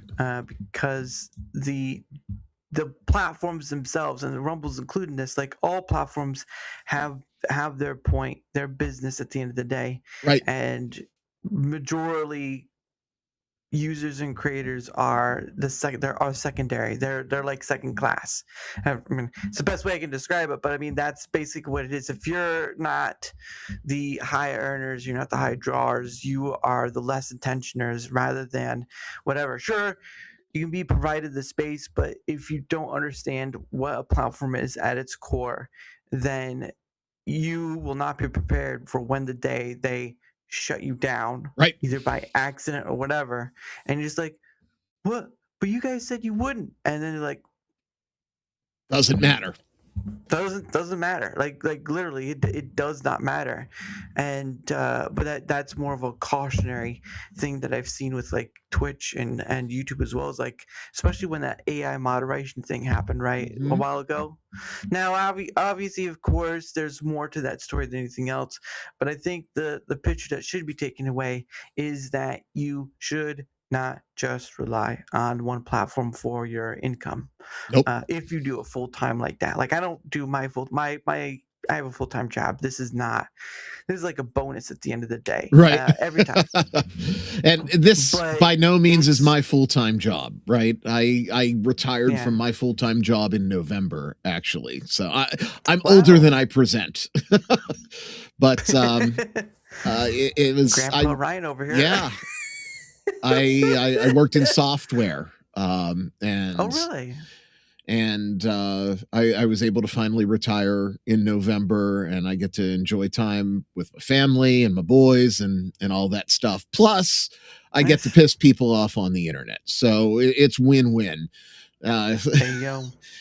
But no, it's a journey, and if you are putting all your eggs in one basket, it's just foolhardy at this point. You know, when I look at the big podcast, that 7,000 downloads each week comes across from 20 plus platforms for the audio show. And, you know, our video shows, they are exclusively on Rumble only because they're the only place that had us at that point in time, because YouTube was gone. But definitely diversify if you can and where you can. You're absolutely right. Yeah. Well, doesn't Spotify allow video as well? Video is also on Spotify. Not a lot of people watch any video on Spotify, with the exception of Joe Rogan. People will watch Rogan on Spotify, but that's it. Yeah. Most of the time they do. And even on YouTube, like most of the time people just listen to that factor. Right. Yeah, especially with the music part. But Alaska Man had a question. He says, just saw you followed by Rude Eye. Have you done stuff with them? I have not had him on the show, nor have I done any projects. We reach out with a ton of people. Erudite, I think that's who you're speaking of. He has been in the same circle as us. And it's just a matter of aligning schedules. You know, we have I don't mean this in like a derogatory sense, but there are definitely cliques in every subgroup of content creator that's out there. And it's comes down to scheduling and who they can. Moons. Yes. No, I've not done any projects with him either. So it's really down to who is available and in the same sort of projects that you are. And you could totally synergize with someone, but if you don't have that direct connection, it just doesn't happen all the time. You know, Dara, you reached out to me and I'm more open. You know, my thing is I'll talk to anybody. But there are a lot of guys that if they got that direct message, they would have never even read it, let alone responded to it. So yeah. And I do majority of my communication through Twitter X because I leave email and Discord open, but they're really a rare occurrence. But like so he's talking about Moonskull. I actually had Sevion, who's part of Moonskull, and I can't remember if she was connected. I know she's connected to Leon, and I've had Leon on in the past. But you are right. There are the groups that just happen. Like for me, I don't care, because creator, like I do this thing with people who are and aren't content creators. I've had people on who don't create content at all. I didn't know that. Well, she was at the time that I had her on, so there's that. But so if you've got the Iggy, Jeff, tell me and shoot me a DM or have them reach out, and we'll absolutely get them on the show too. So there you go, reaching out piece by piece. Yep. But yeah, I just do this thing because my thing was when I first started out with this, it's like you have these content creators who have 50,000, 100,000, all this stuff, and it's like, my thing that I kept seeing was that it's mostly just other creators they invite on. Now they do invite people within their thing that they enjoy, comic books, gaming, whatnot, but they don't really, to a regard. And I've done panel shows, like my Rumble Squared is a panel show, but it has a structure to it. And I know other people do. They have like the topic centered point, but like for me, if I'm to be on someone's panel show, it's a very, I'm hospitable. I'm the guest, so I treat it as is. But I'm not much of the chaos person, right? Because a lot of people enjoy the chaos. That's understandable. But like, you have a lot of people trying to say something, and if you bring on a guest or whatever, they could get their part in the conversation just gets lost to the wind. No, you're absolutely right. When I was just doing the audio, and it's funny because there's archives in the show archives that everybody likes to laugh and say, remember when you said this, Ryan? We said for years, NerdCognito is and will always be an audio-only podcast. Yeah. And then one of my connections online invited me onto a panel show, but you're right. It's fish out of water when there's 8 talking heads on the screen. It just doesn't work. And I did it for a little bit, and that was sort of the introduction. And when that show came to an end, we got the idea of, we can do this, but do it better. And that's where our Saturday live stream came into play. We decided that we were going to sit down, have an adult beverage, and just shoot the shit like we were at a bar. And that's how the Saturday Speakeasy was born, which is here on Rumble. It streams every Saturday. It hasn't missed a Saturday for years at 5 Eastern. And it's just a group of friends that get together and talk. And it's evolved now. Our chat is now part of it. They take part. They run the conversation. They say, this is what we're going to talk about. Or did you see this in the news? And did you see that? So it's not the normal panel show. It's us plus everyone that's out there in the NerdCognito Nation. And it just clicked and it worked. And I think it worked because it was different. So, we'll tell dick jokes and have a drink and laugh and cry and share stories. But it's like we're all sitting together at a restaurant or a bar and just having a conversation. Yeah, because I think it was, especially for me, it's like in finishing that thought, it was, you have those people with that many followers and stuff. But it's like, what the thought was, what happens? Oh, don't drop it. Don't drop Almost it. had a party foul with the water. The wife brought down a new one, so. Nice. But the thought was like, you have these people with a lot of followers. What happens if you would invite a quarter of that on the show, right? To invite it on. And because it's just that, man, it's just that thing of just like, even people who believe they don't have anything worth of saying, they have something of worth to say, regardless. And so it was sort of like in that regard of doing that. And again, like at this point, it's like over 365 various guests have been on, and that's mostly just due to connections and all this stuff. Like a big chunk of people I've had on are content creators, but it's not just that. And I think that's the best of it, is because when you can have people on and you don't know where it's going or whatever, and there's some people who are a bit of a challenge, right? They're a bit of a challenge conversationally, but that is something for you as a host that could be used to help you get better. Right? Because anyone, right, can have a conversation, even if they don't believe that they're good enough. But the point of the matter is, though, is that if you can speak and can make words come out of your mouth, you are good to go. Yeah.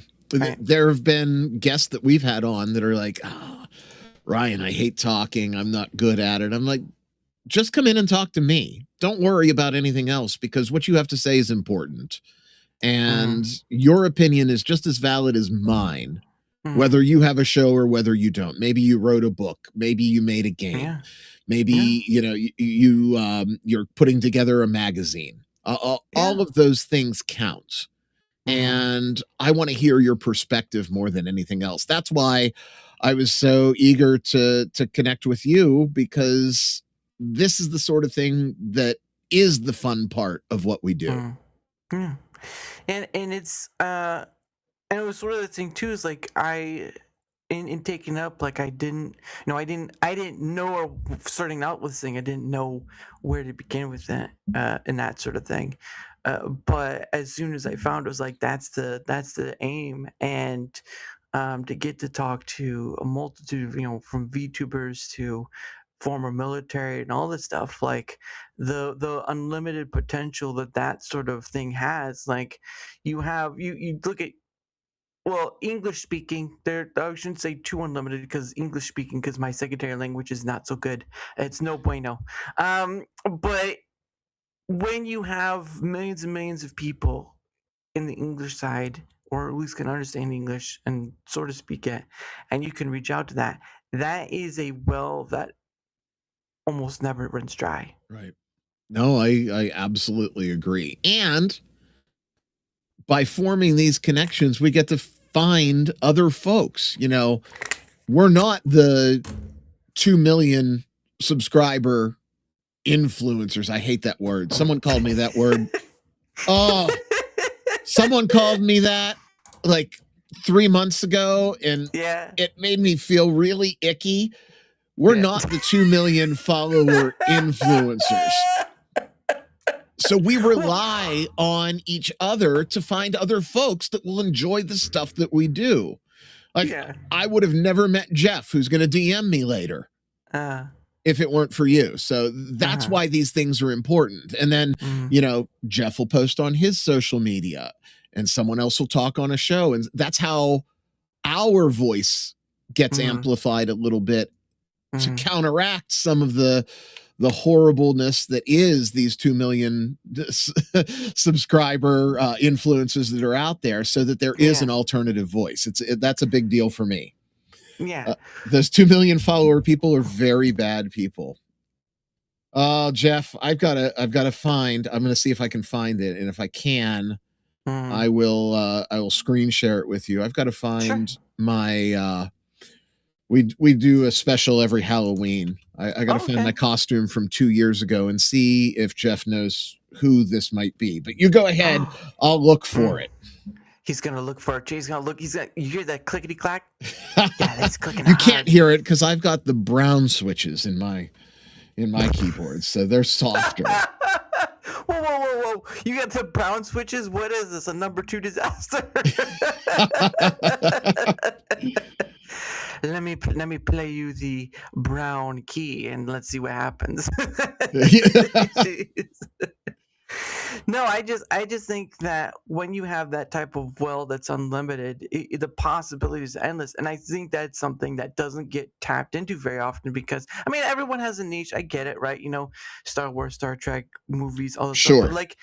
But in the politics, but like there's a point to where the circle, like the things talked about, just get circled, and it feels like it's a never-ending story of that regard. And yeah, sure, I've talked about some things too that can seem like that as well, but it's usually with a new person because there's information they might not know. Right. So you do have to kind of redo that sort of thing, but it's with a new person. It's not just with the same sort of group that you just sit there every week and say, hey, this movie sucked and all that stuff. It's just like, I have my own thoughts about that too. But yeah, it was like the biggest thing ever. And part of it is like, it's not just getting to have them on, but it's also being able to record that moment with them. Because sometimes I've had people on, I'm already blocked by a few people already that I've had on before as guests. Welcome to the club. No reason given. It's just like I've had them on. One person I had on twice or whatever, and there was that. Or I had someone on once, and it was just like no description whatsoever. It was just blocked. He's like, find it next. And like, no, nothing. There was one I found out to kind of complete it. There was one I found out. Oh, there it is. Yeah, there you go. There was one I found out through someone, an acquaintance, where I guess the person came in their chat and they called me a smarty, and I'm like, what did I do? Like, I just had him on the chat. I don't know what I'm being a smarty about, but seriously, oh my goodness. I was gonna block there, especially when. Well, you know what? I'll keep saying my opinions there, Jeff. You're okay. You're okay to do your thing. But anyway, Jeff said, my eyes. Yeah, in the tabletop role playing hobby, there is a content creator, grifter, named Ginny D. And since I'm Ryan David, this is Ginny RD. This was my costume from 2 years ago. So she has green hair. Anyway, enough of that. Well, I don't know the person, so it's sort of like, yeah. know?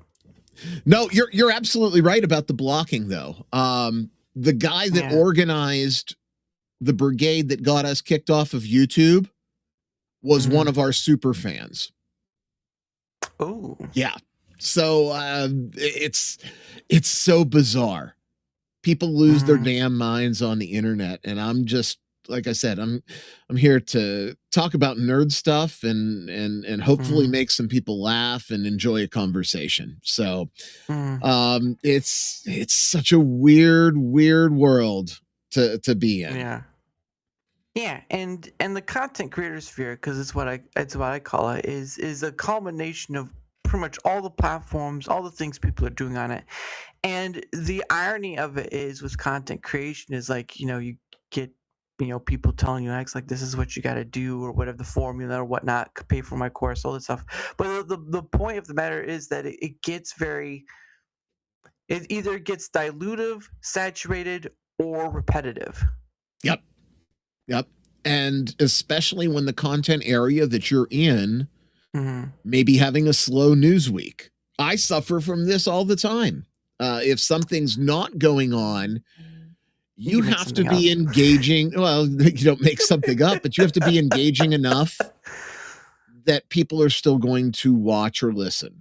And that's sort of the never-ending struggle. And I get it. That's why people burn out. I'm fortunate at my point in life. I was able to retire early. I can shit around on the internet for fun. And if the show were to end tomorrow, my life doesn't change. Yeah. I know that that's not the case. There are so many people that get caught up in, I've got to watch my subscriber count. I've got to watch my revenue. It is what it is. I have a friend that just got monetized on X. Wow. And he said, how do you manage creating the content in the stress of being monetized on X? Because we've been monetized on X. And I say, I don't. If you look at it, you'll drive yourself crazy. Is it nice that every 2 weeks I get a little bit of money from Elon? Yes, it's nice. Is it life-changing money? Absolutely not. And if I'm going to chase, a couple $100, something's wrong with me. So I try to stay very grounded when it comes to that sort of thing. My goal every year is, if the show breaks even, I consider that a win. If it pays for itself when it comes to streaming costs and software and that sort of thing, then I'm happy. I know that this isn't a lottery ticket. I know that I'm not going to make a living from it. I know that I'm not going to get wealthy from it. And I'm okay with that. I'm in it because I love the stuff that I do. And the minute that I stop loving the stuff that I do, NerdCognito will end. Yeah. I made $1. I'm dropping my job and going to. Yeah, and that's the thing too, is it does seem like content creation has become this thing, and it's one of many things, but it's coming this thing where more and more people want to get into it, and some of them are doing for the joy of it, but ultimately it does seem like they want to get in for the money part, which I can understand, because getting out of 9 to 5 or whatever, or maybe you have a passion you want to keep going, and there are very many passionate people who put their their love of craft and stuff in there, but there's also the part of where it's just people wanting to not have to do a 9 to 5 job, which is understandable. But at the end of the day, it was as you stated, chasing out, and this has been a weird thing from my end, because I still feel like the outsider in doing this, no matter what. I mean, I still will call myself a content creator in the guard of, but even being in it, I still feel an outsider to it, because the whole scape of content creation is nothing but finding a niche of a niche of a niche of a niche of a niche of a niche of a niche of a niche of a niche of a niche of a niche of a niche of a niche. Right. And once you find that, your audience isn't going to support a multi-million-dollar lavish lifestyle.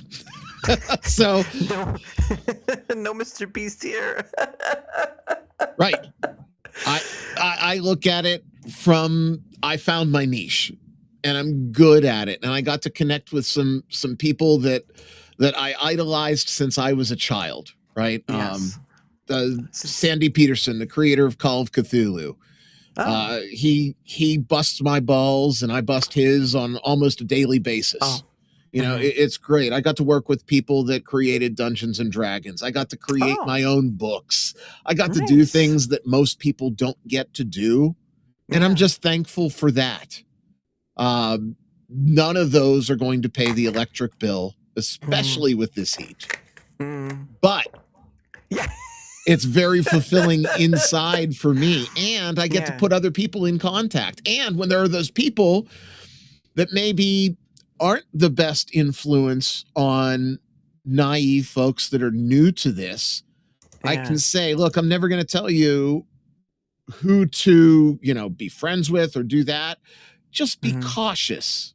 And I can sort of give them a warning because I've been around enough to know, and I've had it happen to me. There are some people that will smile and read you Bible script and talk about how their family is this and be very righteous and very upholding, and then turn around and stab you in the back. And if I can at least let people know to be cautious, then I've done my job, because in particular, the classic gaming, tabletop gaming scene has a lot of new blood in it that doesn't know who the snakes are.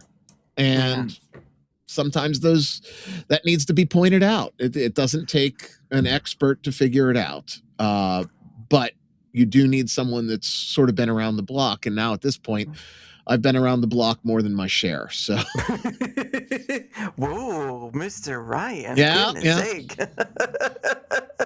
Don't you? I hope your missus. That's the third wife upstairs. That shit, no joke. NerdCognito lasted through 2 wives. So, goodness, you've been around the block, and you've been around the block. I have. That's at a certain point. When does it feel like you're not whoring yourself? When does it feel like you're not the lady of the night anymore? It doesn't. This is the last trip around the block, I promise.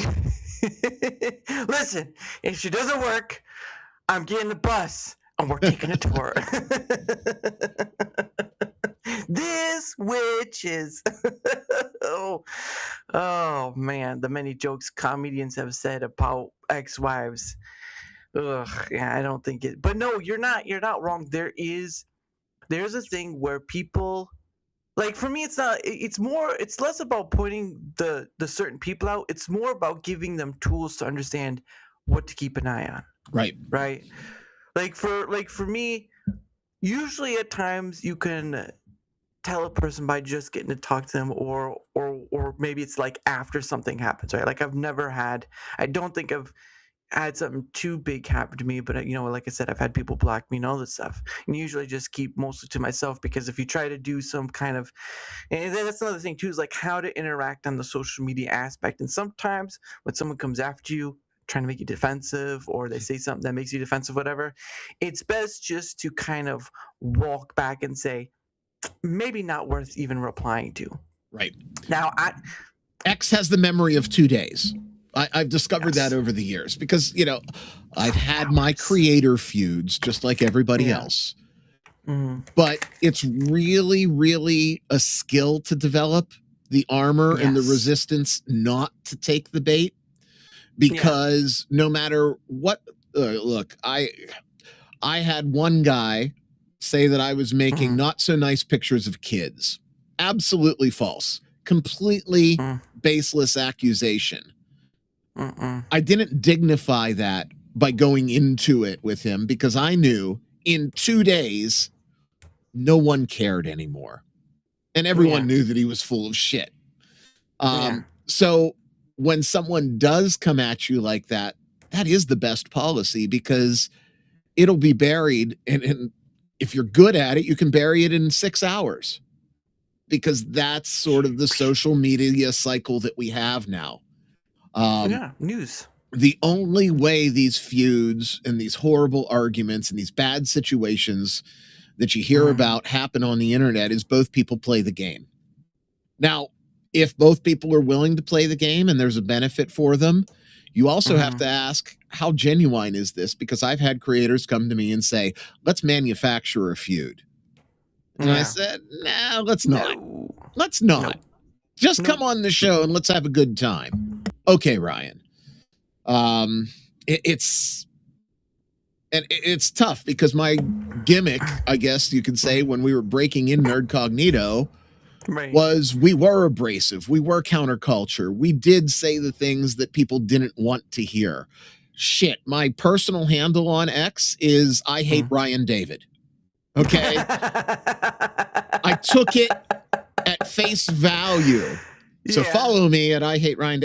No, follow at NerdCognito if you're going to follow anybody. Follow me, dumpster dive for Ryan.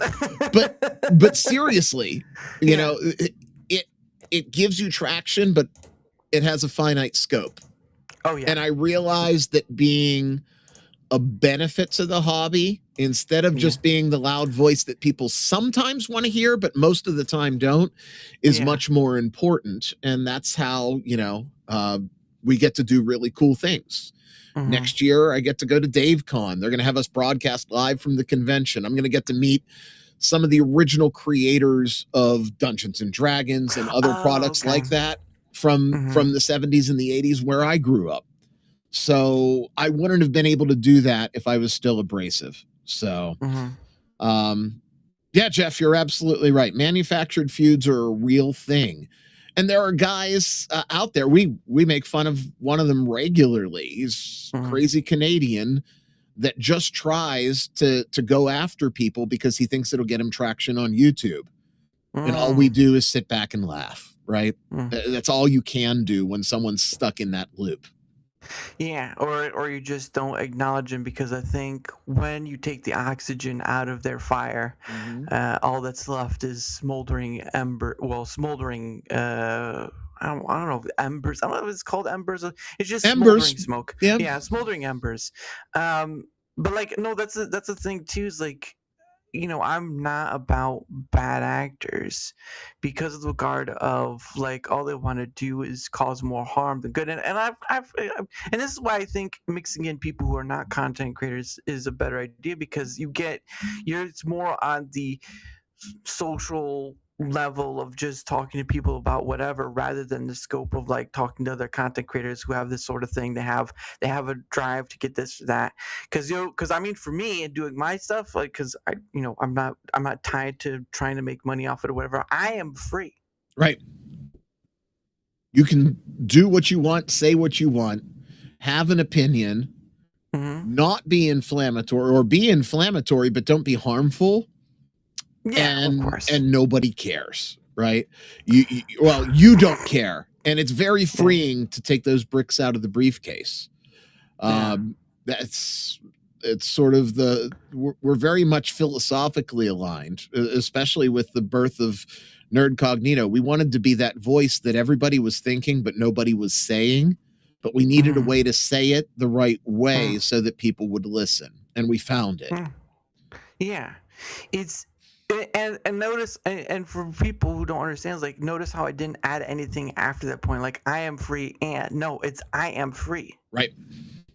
That should be. That's what content. When YouTube first started out, right? There was no monetization. There was no base of anything. It was just you post a video, you'd have comments, maybe playlists and likes, and that would be it. Nowadays, you have a whole kit and caboodle, and pretty much almost everyone who's getting it. Even the scammers, right? Because there are scammers out there. Sure. They're trying to go for that piece of pie. And listen, that pie is not very big. it's big, but it keeps getting slimmed down by platform, by people within those platforms, and it's like this pie is just like it's like the if you ever saw that animation with Mickey Mouse, Donald Duck, and all stuff where they have that piece of bread and it's just so thinly sliced, like see-through paper. It's just like that. See, I disagree to an extent with that. I really do. I think that there is more than enough water in the ocean for everybody. And the different platforms, the different ways that you can get your message out, right. whether you're live, whether you're recorded, the beauty of our medium in the new media is that we can pick and choose and watch when we want. So if I have a show at 5 o'clock and someone else has a show at 5 o'clock, and this happens, right? Happens on Saturday with our show all the time. Just because I'm on at 5 doesn't mean that both shows still can't succeed. So I think that pie is, it's like a cartoon pie, but the cartoons that I'm thinking of are the ones where someone takes a piece of the pie, but the pie never changes. It's the same pie, and all these people are taking the same piece out of it. I don't see it as a zero-sum game, but that's okay. We're allowed to disagree, and we're allowed to still, laugh and smile and be friendly after that. And that's a big point that's often lost on the internet. You can disagree and still have a beer and a smile. So, well, I don't drink, so that's another question. But I should clarify, it's more of the money factor that I'm speaking on, because one is that with the traffic, right, on platforms to some degree becoming more bottish, right? That in itself results into like the advertising part, which is mostly where majority of the money comes from. Is like other than like the super chats and all stuff, it's I would mostly say from like being for watched, live I think. streamers, supers and live donations are an overwhelming portion of their stuff. And for a lot of folks, that's secondary income to other projects they may do. Maybe they're selling a book, maybe they're making a movie, maybe they have a documentary, something like that. Yeah. But with the advertising thing, because the ad rev stuff, that's the thing where I see the issue could be becoming more troublesome because of the bots. And the thing about marketing is it works by they have a budget and they put stuff out there in hopes that people will buy said thing, right? And some of those things probably shouldn't be looked at or whatever, because you never know. But the thing of it is, though, is that with the whole bot situation, I think that pie will either change to you have to have a sale in order to earn something from it, or it'll slim down to the point where you'll only go to like the top tier people, or at least people who can sell something in order to get money from that. Because I just don't see that kind of thing lasting, where people put out the advertising, people put out the money in hopes that something will be bought. I think it'll have to change to where no thing has to be bought in order for you to get money for it. No, I agree with you on the ad revenue thing, but seriously, unless you are those 2 million plus people, what are you making from ad revenue, right? If I sell one ad on my podcast, I make more from that singular ad than I do from a month's worth of ad revenue on Rumble. So, again, the platform's important so that those targeted sponsors, those people that are looking for sales, can sort of go there. And then, look, my audience is not the largest; it never will be. It's not the smallest; it never will be. But they're faithful, and they buy things that they support. And my advertisers know that if they spend ad dollars with me, they're getting a market. I can't guarantee any results, right? You can spend ad dollars and get zero sales, but they know that they're getting an audience that if there's a sale to be made, they're more likely to get it there than with general like Google ads or a Rumble ad or something that hits the masses, because it is targeted to that niche. So Dallas always wins. Yes. They always do. They always do. There's he sells sticky notes. You can keep saying that, but that's not true. All right, so tell me about the sticky notes. I gotta know. Okay. Okay, so all those sticky notes you see there, well, they're basically Rumble rants. Okay. I've started recently to start putting up gifted subs because why not, right? People Sure. give their thing for it, but they're basically just gifted subs or Rumble rants gifted subs because there was a time where I was trying to figure out, okay, so how would I, what would be a great way to thank people, but and all that stuff. And I was trying to think now. Then, of course, somewhere down the line, someone said, "Well, my wall was kind of colorless, right?" So it's kind of like, what can I do? Giving thanks and then making my wall colorful. So it was kind of an idea. It was just kind of there. And then, of course, I came across a stream of side scroller podcast. Okay. Because I've talked to some people who have been on that show, and actually Panda Sub 2000, who works on the show, I've had him on a few times. Great dude, hard worker, but man, does it seem like he doesn't get rest? Because he just works all the stinking time. But so I was watching his stream, and I noticed that because they were in multiple platforms, so like whenever Craig got a gifted sub or a super chat or whatever, he would take a colored post-it note and he would put it would be coded to like the super chat or the gifted sub, but he would put it on the wall behind him, and it was more organized than mine, of course. But like I was like, oh my gosh, light bulb, right? Post-it notes, multicolored, all this stuff. And so what you see over there to over there, like that's the whole of Rumble rants and gifted subs. Now I'm making a digital wall, of course. So the ones that are right on this wall right here are ones that have been put into to be on a digital wall, because I use Canva. And so there's that. But it's basically that's what it is. Because I'm only like I could probably be on other places, but I'm not even monetized on YouTube, but like Rumble's where I've made some money from. And again, it's not like anything to sneeze at and say, oh, look, there it is. But I've always been fortuitous. Oh, look at that. There you go. All right, hold on. Give me a second. I'll write it down. Let's see. All right. We do that. And we do... I'll just do, what we do that, Alaska and Jeff. All right, there you go. That's what it is right there. Cool. Super cool. But it's like now it's two birds with one stone, because thanks, gratitude, and of course color. So I was like, there you go. I've solved my problem by sort of taking an idea from someone else. So, but I mean, once no one owns the post notes and all this stuff, but it was that idea. It was just like the idea to do because I just didn't know of a way, and so there's been that, and that's basically it. Like if YouTube ever become an online thing, which we'll see one day, then that would be added as well. But like for now, it's just Rumble because that's where I get anything from.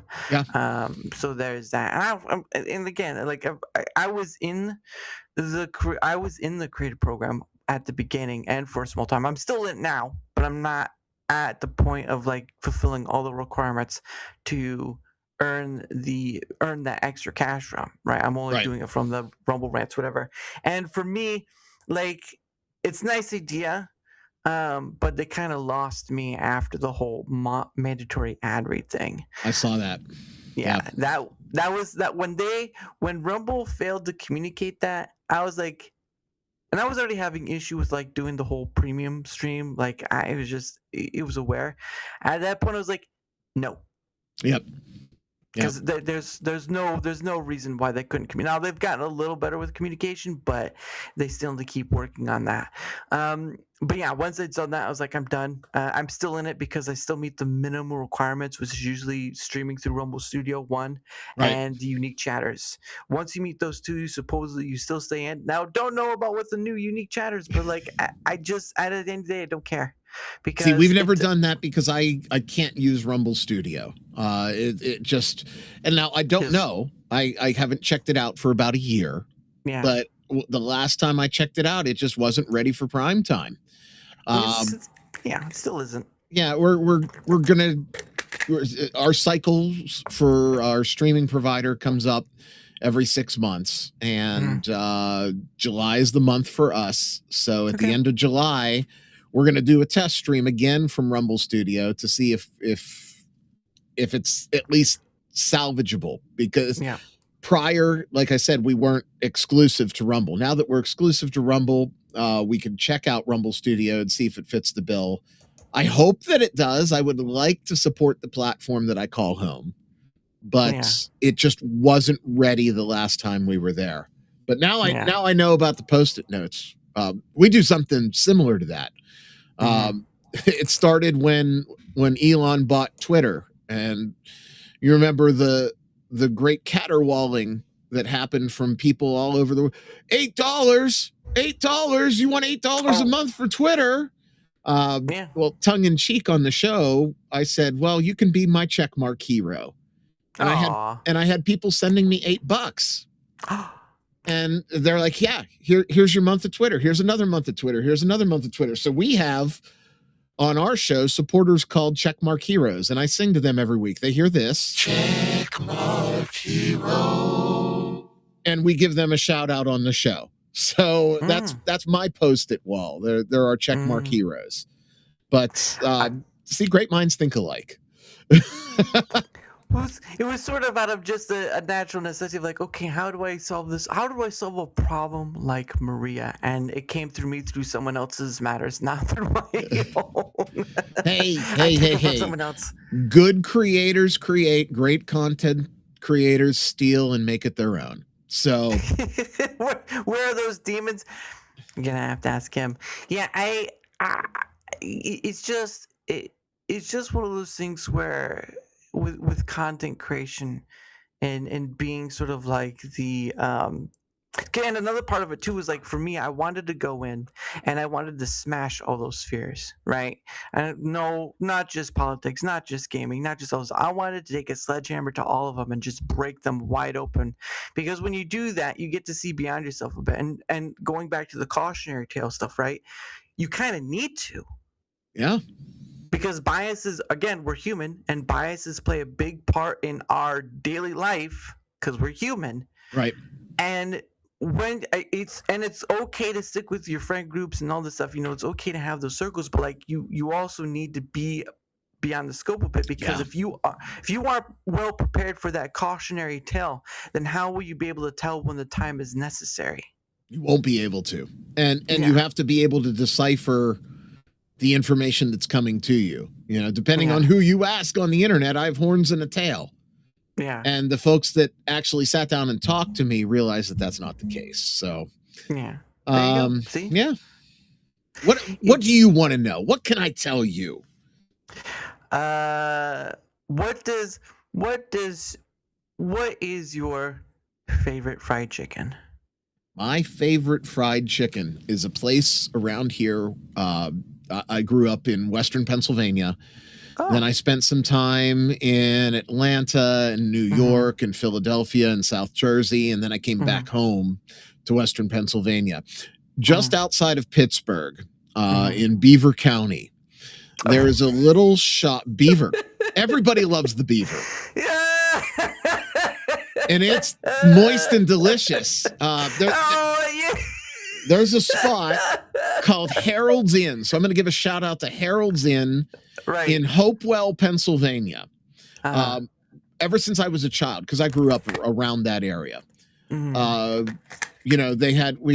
Everybody had Kentucky Fried Chicken, KFC, Colonel Sanders. Well, Harold's Inn had Captain Ron. And they do a fried chicken that is out of this world. But what's better than their fried chicken is they sell what's called chicken and taters.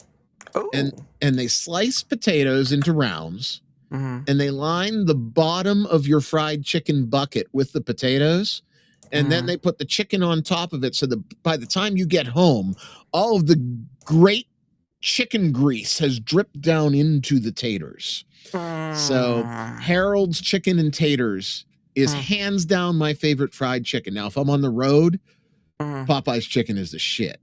But Harold's is close. You don't agree. You're not a Popeyes man. Well, no, I've had Popeyes, and I've had the shrimp. I've had the shrimp. I do like their chicken sandwich. I'm just not a fan of like having like mayonnaise and pickles on it, so I take those off. But I do like I like Chick-fil-A sandwich a bit more though. Oh, you're talking chicken sandwich, not like fried chicken. Pick up a chicken leg and eat it. Well, I mean, it's part of the menu. It's part of Popeye's menu. Is their chicken sandwich, right? So, so in talking about Popeyes, right? I do like their chicken sandwich plain, right? But I like Chick-fil-A's a little more than. That's fair. I do the grilled instead of the fried because for some weird reason, the fried chicken sandwich, Chick-fil-A just affects me. It just gives me this weird nobody feeling. wants to spend the night on the Thunder Bucket. You do you. So. It's not that kind of feeling. It's sort of like I don't know the best way to. It's sort of like makes your blood feel gooey. If that makes sense. Like it's just like after like the next day I have like a small headache. Gotcha. Not a headache, but it's sort of like it makes my blood feel gooey and it gives me like a small headache. Now the nuggets I can handle. The Chick-fil-A nuggets I can handle. The sandwich, no. No, it just even if I get it plain, it just so I don't know what's wrong. It's like with McDonald's, right? I can't have McDonald's anymore. It makes me feel like my you feel like go off. you just feel dead afterwards if you haven't had it for a long time. When I quit my job and I retired, I ended up eating a lot cleaner, not intentionally, but I wasn't in the office ordering crap for lunch all the time. And my wife and co-host Siobhan, if you tune into the show, you'll see her. She's one of the co-hosts on NerdCognito within the last year. She stayed out of it for a while. But she and I, since I have retired, have eaten better. And about a month ago, for the first time in probably 6 months, we got McDonald's. Just on a whim, we were driving home. And for the rest of the day, we're sitting there like, it was terrible. And I'm an unapologetic fat guy. I will eat anything twice. Just ask my ex-girlfriends. I will. But I felt terrible after the McDonald's. I broke him. When you say that line and then just say your girlfriend's after that, that's you'll eat anything twice. I'll eat anything twice. Even if it's bad, you don't know. You got to try again. Just X's. Jeff asked, "What is my favorite Dungeons and Dragons class?" I see that. Jeff, I always this is going to sound ridiculous, but I always lean towards playing a cleric. If you can believe that. Nobody ever wants to play a cleric. I love it. That's my class. That may not have been what you meant, but that was still hilarious. That's exactly how our show goes. That's too much funny. But yeah, McDonald's, like, I think the one thing though that surprised me was Steak and Shake. Okay. Steak and Shake pulled out of our market, and I really liked them when they were here. Oh, that sucks. Yeah. Because the funny thing was, I went after the whole ordeal with the tallow, the beef tallow they put in the fries. It was good, but boy, does it give you the squeakers. Yeah. Okay. It gives you the squeakers, and that's not. I mean, technically, it's kind of like the beef tallow and all that stuff, but like it will give you the squeakers. And now, but I like what they're trying to do though with Steak and Shake is they're trying to go the more health. I mean, again, fast food's not the greatest for you, but they're at least trying to do a better job of making sure that your stuff is made with actual, food. Natural ingredients. Yeah, natural ingredients. Because I mean, what was it like? McDonald's fries used to be made with beef tallow. I was going to say in the 70s and the 80s when I was, coming up, it was beef tallow that they were fried in. And now they're trying to recapture that nostalgia everywhere. I don't know if it's in your market, but our McDonald's is blasting all over with advertisements. They brought back the fried apple pie. Ooh. And I'm very tempted. The fat man in me is very tempted to go get a fried pie, but I know better. Yeah. I would, if they would just because I mean, McDonald's is so big, it has the capability to start changing some of their stuff, right? If they could just change the fries being made with beef tallow again or something that's more natural, guess what? I'll start going back. But like, I can't eat your stuff without feeling like I'm having a heart attack. Right? Like I can't do it. I can't go anymore. I went the last time I went, it was during when the K-pop stuff was going on, the K-pop Demon Hunter, and Sure. they had their specials. And so they had the fries, whatever. But it's like, even then, after I was done, I was like, ugh, it's just like, I can't, I would rather eat Burger King, right? Burger King is the superior fast food burger. I can get on board with that. Double Whopper, no cheese. I usually get a number one, but I get it with just lettuce. Okay. Just because I'm not an onion person and the rest just kind of get sloppy, so I just get it with lettuce, and that's kind of it's like taking out the other options, trying to make it as healthy, trying to make it as healthy as possible, while not so much healthy. But yeah, I haven't done that very much in a while either. Like there's. So I got a question about McDonald's for you here. Well, there's although before we do, I said last time I ate at McDonald's was over 15 years ago, riding a bus over 100 miles. We stopped and I was hungry. I ate a triple cheeseburger with no bun and survived. There you go. Look at him. If you mean liquid, then tallow causes less squeakers than all. No, it didn't cause that. It would just cause. Well, actually, you know what? Funny enough, it didn't cause that, but it did cause things to come out a little easier. So let's just leave it at that. I was going to say Olestra caused people explosively and uncontrollably to shit their pants, and well, it didn't cause that. It didn't cause that. It didn't cause that. No, it just was like greasing the wheels. Basically, it was just like greasing the wheels. Now, have you had the McRib? In the past, I'm a sucker for the McRib. I do enjoy the McRib. And the one thing that I missed over the last 6 months was the McRib. Again, fat guy from The Office, when they had the McRib, you should have seen it. It was stereotypical software office.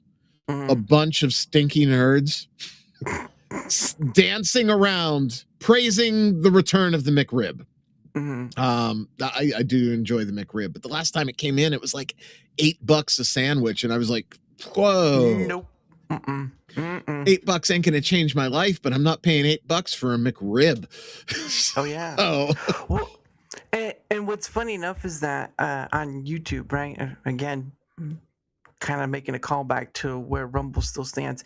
On YouTube, there was a channel I came across where they were talking about McDonald's, and it was basically like McDonald's is on a downturn because they keep screwing themselves over. Yeah. All right. And it's like, wait a minute, I don't know what for Steak and Shake, like what the costs are associated or whatever, but like if you can have a big fast food chain, right, or franchise, whatever we call it, to be able to change some things, McDonald's could do it. McDonald's, I believe, could do it, but it would require them reneging on the crap they sell in the first place. I don't. Here's the other side of the coin. I have a reasonable financial background. McDonald's is still publicly traded. They owe their shareholders. Yeah. Isn't Steak and Shake publicly traded too? They were. I don't follow them. I do remember their ticker though. I thought they were. The PB. What was it? PB Max candy bars. Ooh. They are no longer publicly traded. So that may be why it's easier for them to do what they're doing rather than McDonald's because of being public. Right. So that may be the understandability, but still, if they could do it if they wanted to, and they probably could see those margins return, because if you give people enough reason to come back, obviously like yourself with apple pie, then people will come back. It's just like with the value meal. I think it was like the value meal came around and people were starting to come back and all stuff, but like now it's kind of moving away from that. And so with so many options out there now, it's like, what can you do for me today? Well, not so much because we don't do it. But yeah, no, I don't know. Some of these food places, like I've tried like Culver's and all this stuff. Dairy Queen is another one, but at a certain point, it's like if they keep getting more, either people will still keep paying for it, or will get less and less people. And I truly believe that if people took a little time, like for me, just an example, right?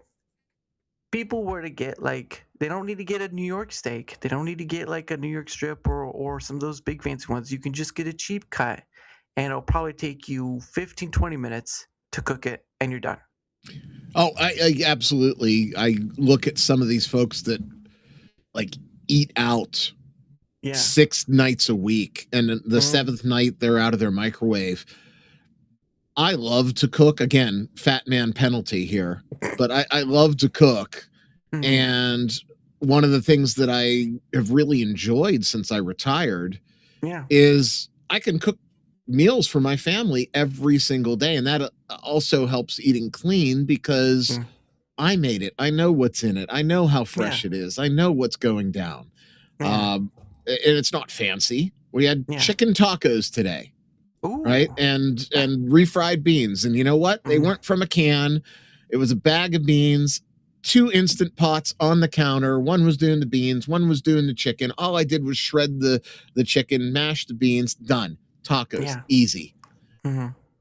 Still infinitely better than going to Taco Bell.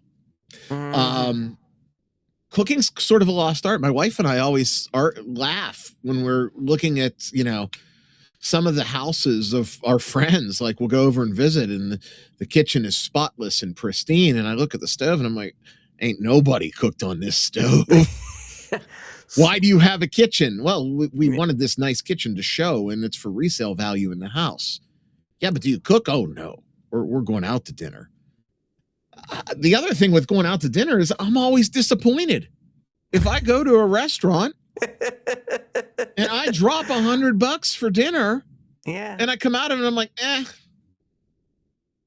I don't want to be disappointed anymore. I'm a snooty bitch. I want to enjoy the things in life. And if I'm going to have an average meal that I'm not entirely pleased with, I might as well have an average meal that I'm not entirely pleased with at home for a fraction of the cost. So, that's so funny. Daddy's going to complain while he's at home because he can't do it at the restaurant. Well, I need something to occupy my time because I got that robot mower now, so I don't have to cut the grass. So nice. Yeah, well, it was out of necessity. So and this heat, oh yeah. Well, I don't know if you know. I don't talk about it a lot, but what the hell? What? I have multiple sclerosis. I was diagnosed almost 10 years ago with it, and over the last it is what it is. There's no cure. I can't fix it, and I'm not going to mope around about it like some people do. There are days where it's tough to walk, and it just is what it is. But about 3 years ago, I realized, because my yard is terraced in levels, and I said, man, physically, if I'm on a bad day, it's not that I don't want to cut the grass. I can't cut the grass. So now I enjoy pissing my neighbor off that I don't like, because he's one of those guys that if you cut the grass, he has to go out the next day and cut his. And he doesn't particularly like me to begin with. So every time I cut the grass twice a week now, and I make sure that he sees my robot doing it. And then I get to listen to him yell at his wife, "Hey, Melissa, that asshole's cutting the grass again. Now I gotta go cut the grass. He's got that robot doing it. I can't keep up with that." And I hear, well, just have him. Or why don't you just buy a robot? We can't afford that robot. I'll just go cut the grass. So then he'll go out and cut the grass, and the very next day I'll cut it again, just a little bit lower than his. You are devious, sir. Devious. But no, it's I got the toy. I might as well use it, right? That's how I look at it. I can drive it like a remote control car. It's great. Nice. Like every man says, if you got the tool, you use it. But that's right. Again, just ask my exes. So.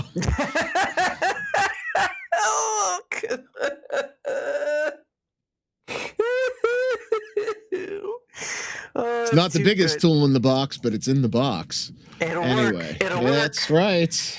Amen to that. But anyway, it is the top of the hour, and so what happens is I said it's the time for me and my guest, whether they're a creator or not, to promote our stuff or just say a few words, whatever they want. But I do have your stuff here, good sir. So if you want to promote your stuff your way, the floor is yours. Sure. Just check out NerdCognito. Like I said, if you like it, great. We're happy to have you in the NerdCognito Nation. 2 main shows a week. The main NerdCognito podcast, that's the granddaddy, arguably the largest podcast in our corner of the tabletop and classic nerd culture hobby.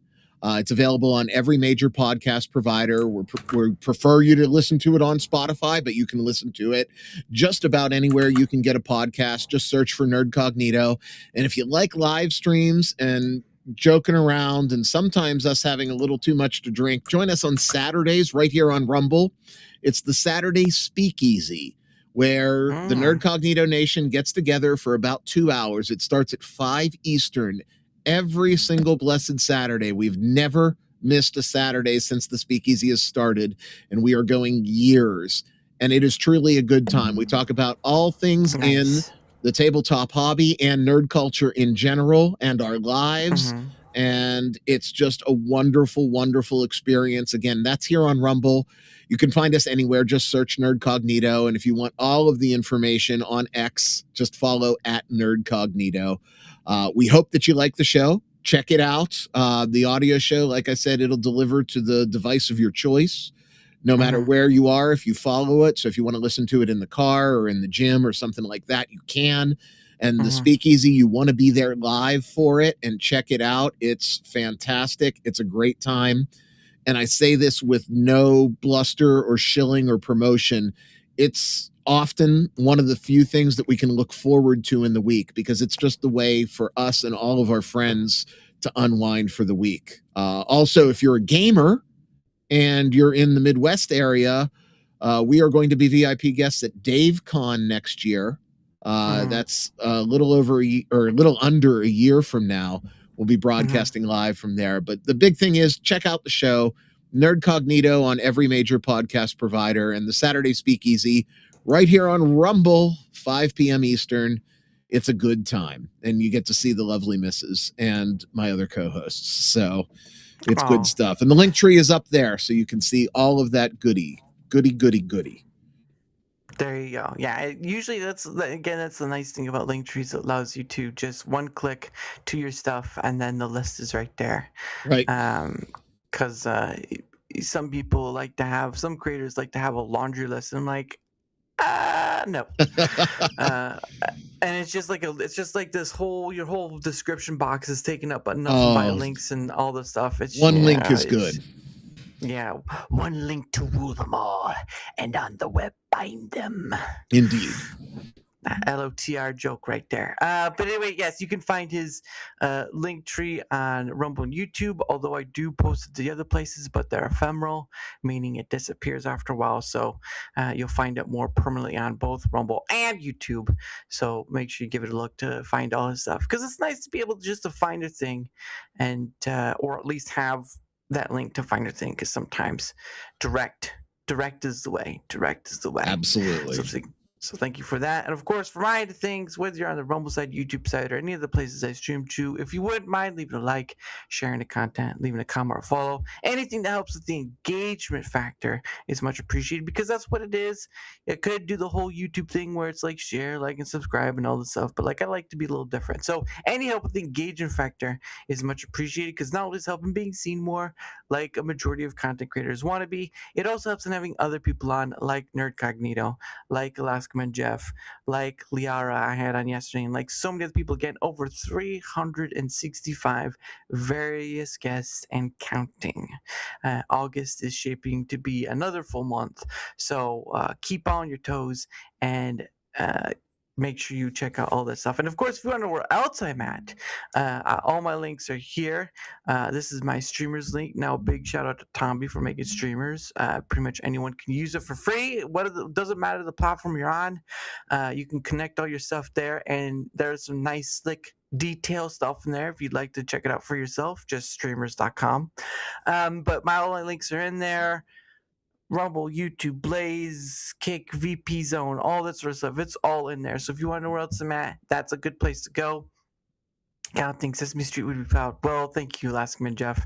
I much appreciate it. Also, it's nice to have it's also nice to have like a Excel sheet, a spreadsheet, because then that way I don't have to try to remember. I just added on, because after all, it's like, wait, how many has it been? It's like, now I know. So there you go. But yes, all my links are on that thing. So thank you so much. And of course, there are a few things I promote, but I use them in different ways. The first way, of course, is Proton. Now, if people don't know what Proton is and its many facets, Proton is a privacy-oriented company based in Switzerland. They're very much human privacy is a right and all that stuff. Now, I am part of the partner program, but I'm more of just doing this to put the tool out there and the discounts I can use to help people. But basically, Proton, I've promoted Proton Mail, Proton Drive, Proton Pass, but this is Proton VPN. And funny enough, I'm actually using Proton VPN right now while we are streaming. So, and I had was like asking on the internet, like, can you use a VPN while you stream? And it basically says no. But then I proved them wrong and said yes. So Proton VPN, you can make a free account, try it out for yourself. There is a limiting factor to the free side, but on a paid side you get more. But again, that's with everything else, right? So again, give it a try. Make a free account. I don't care. I'm just putting this tool in your hands because I believe in what they're doing, and I use it. I know it, and I want to make sure people get that sort of knowledge of the tool too. And there's more information in that link as well. So you can go there. You can make a free account, paid account. Doesn't matter what. At the end of the day, it's for your benefit, not mine. That's the whole gist of it. It's for your benefit, not mine. Because again, I use the tool and I want to make sure it gets in your guys' hand. So even if you try it out and it doesn't work for you, well, guess what? It'll still be there if you decide later on. So there you go for that. Thank you so much. And of course, all my other links, if you want to know, I do have the other links to the other parts of the Proton stuff that I have promoted as well in my streamers one. So Proton Pass, Proton Drive, Proton Mail, all that stuff. Great benefit to all that in there. And of course, the last thing I promote before we continue on, of course, is Biltong USA. Funny enough, I've had the owner of this on. His name is Anton, great dude, actually from South Africa, because Biltong is a South African snack that is air-dried cured meat. I would love to get it all the time, but my wallet says a different story. It's like, maybe not. Like, I still have to pay for the moth to come out of my wallet, so it really is a difficult thing. But I really do enjoy getting to support them. I really do enjoy Biltong. They sell other stuff, like they do their sausages, like bowers and drawers or something like that. I don't know how to pronounce it correctly. I'm sorry, Anton. But they also sell drinks and sweets from the UK, some snack stuff from South Africa. They sell jams, breast of food. They sell even toiletries. All right. You want to know what the toiletries they have? It's on their website. Links right there in the description down below. And of course, if you do decide to buy something from them, you can use code DARA to save yourself some 10%. 10% is better than no percent, I say. So again, link right there. Check it out for yourself. Great people. American-made product, by the way. I distinctly remember a few years ago, people were asking for more American-made products. Guess what? They have a business.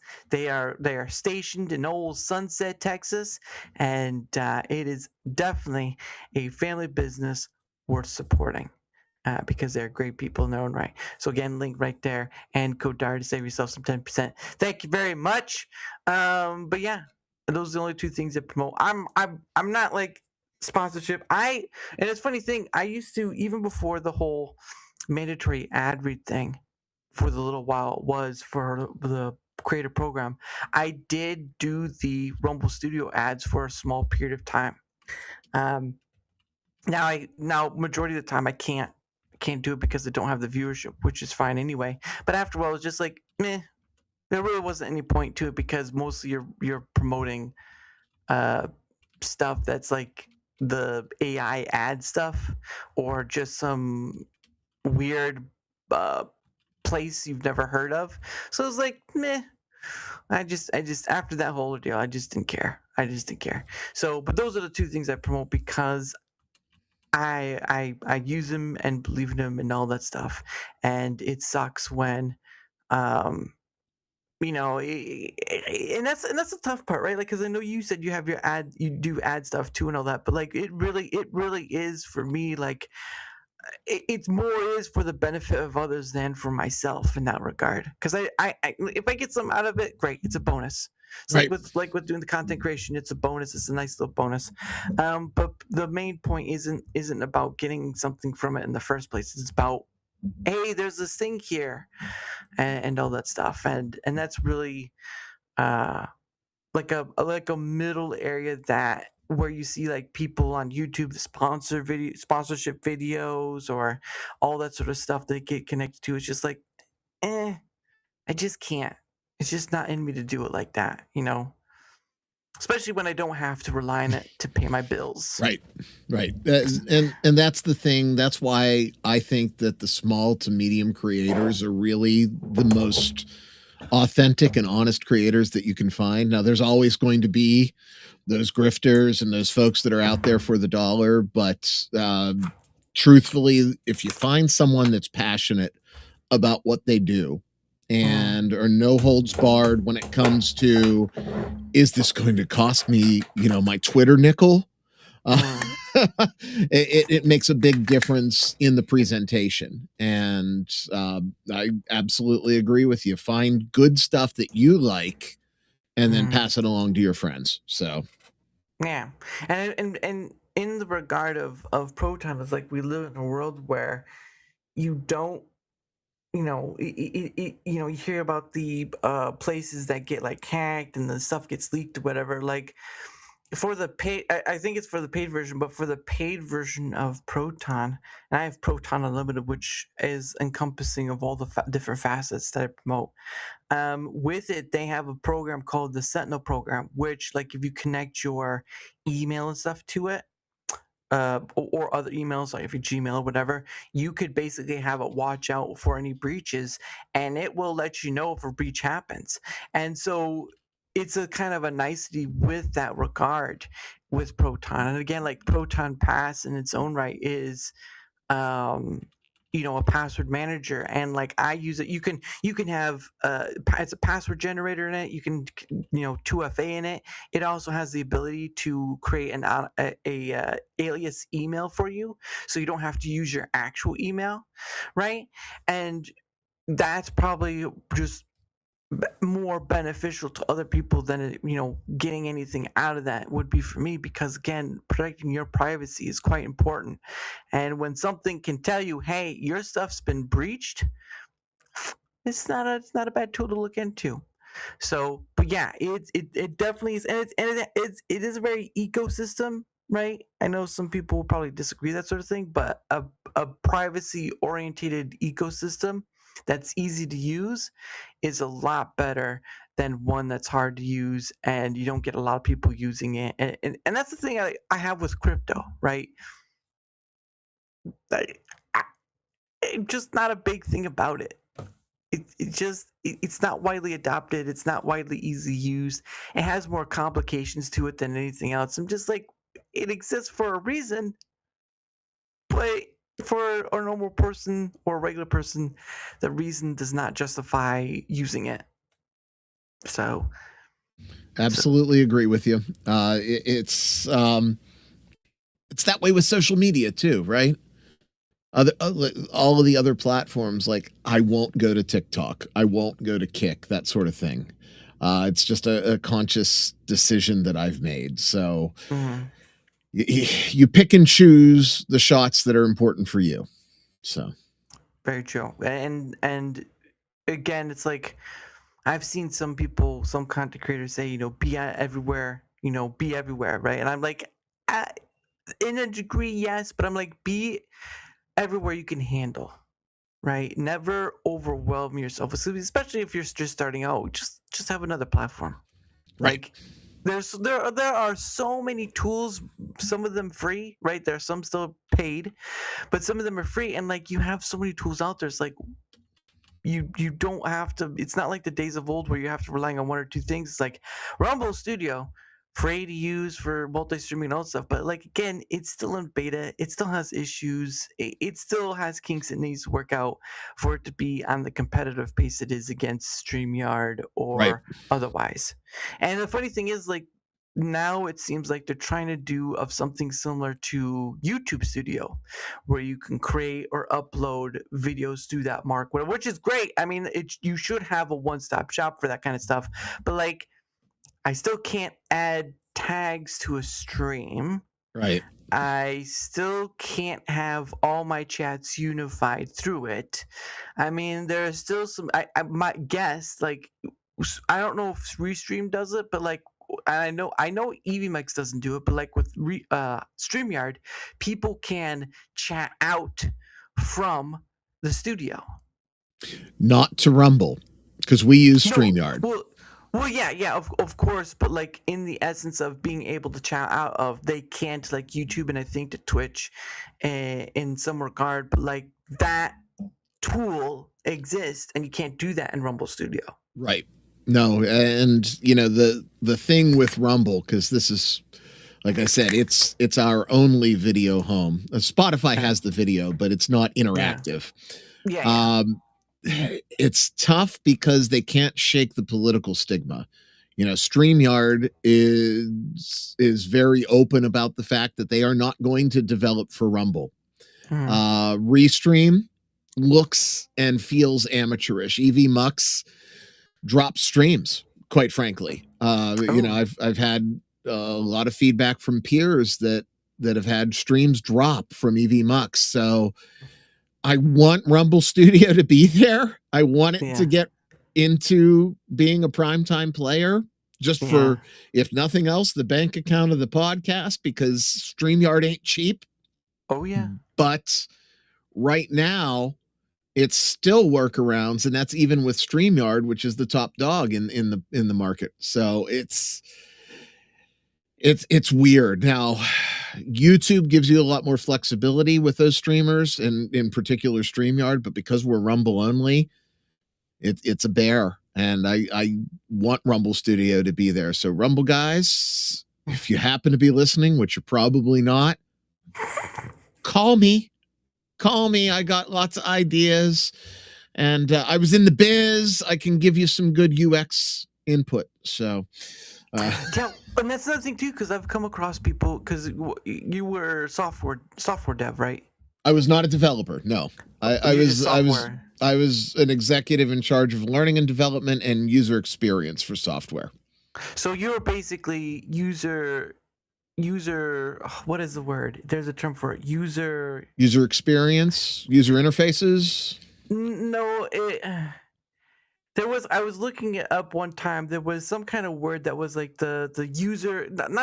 It wasn't the sense of user experience, but the word wasn't user experience. It was like user, not flexibility or something like that. I can't remember.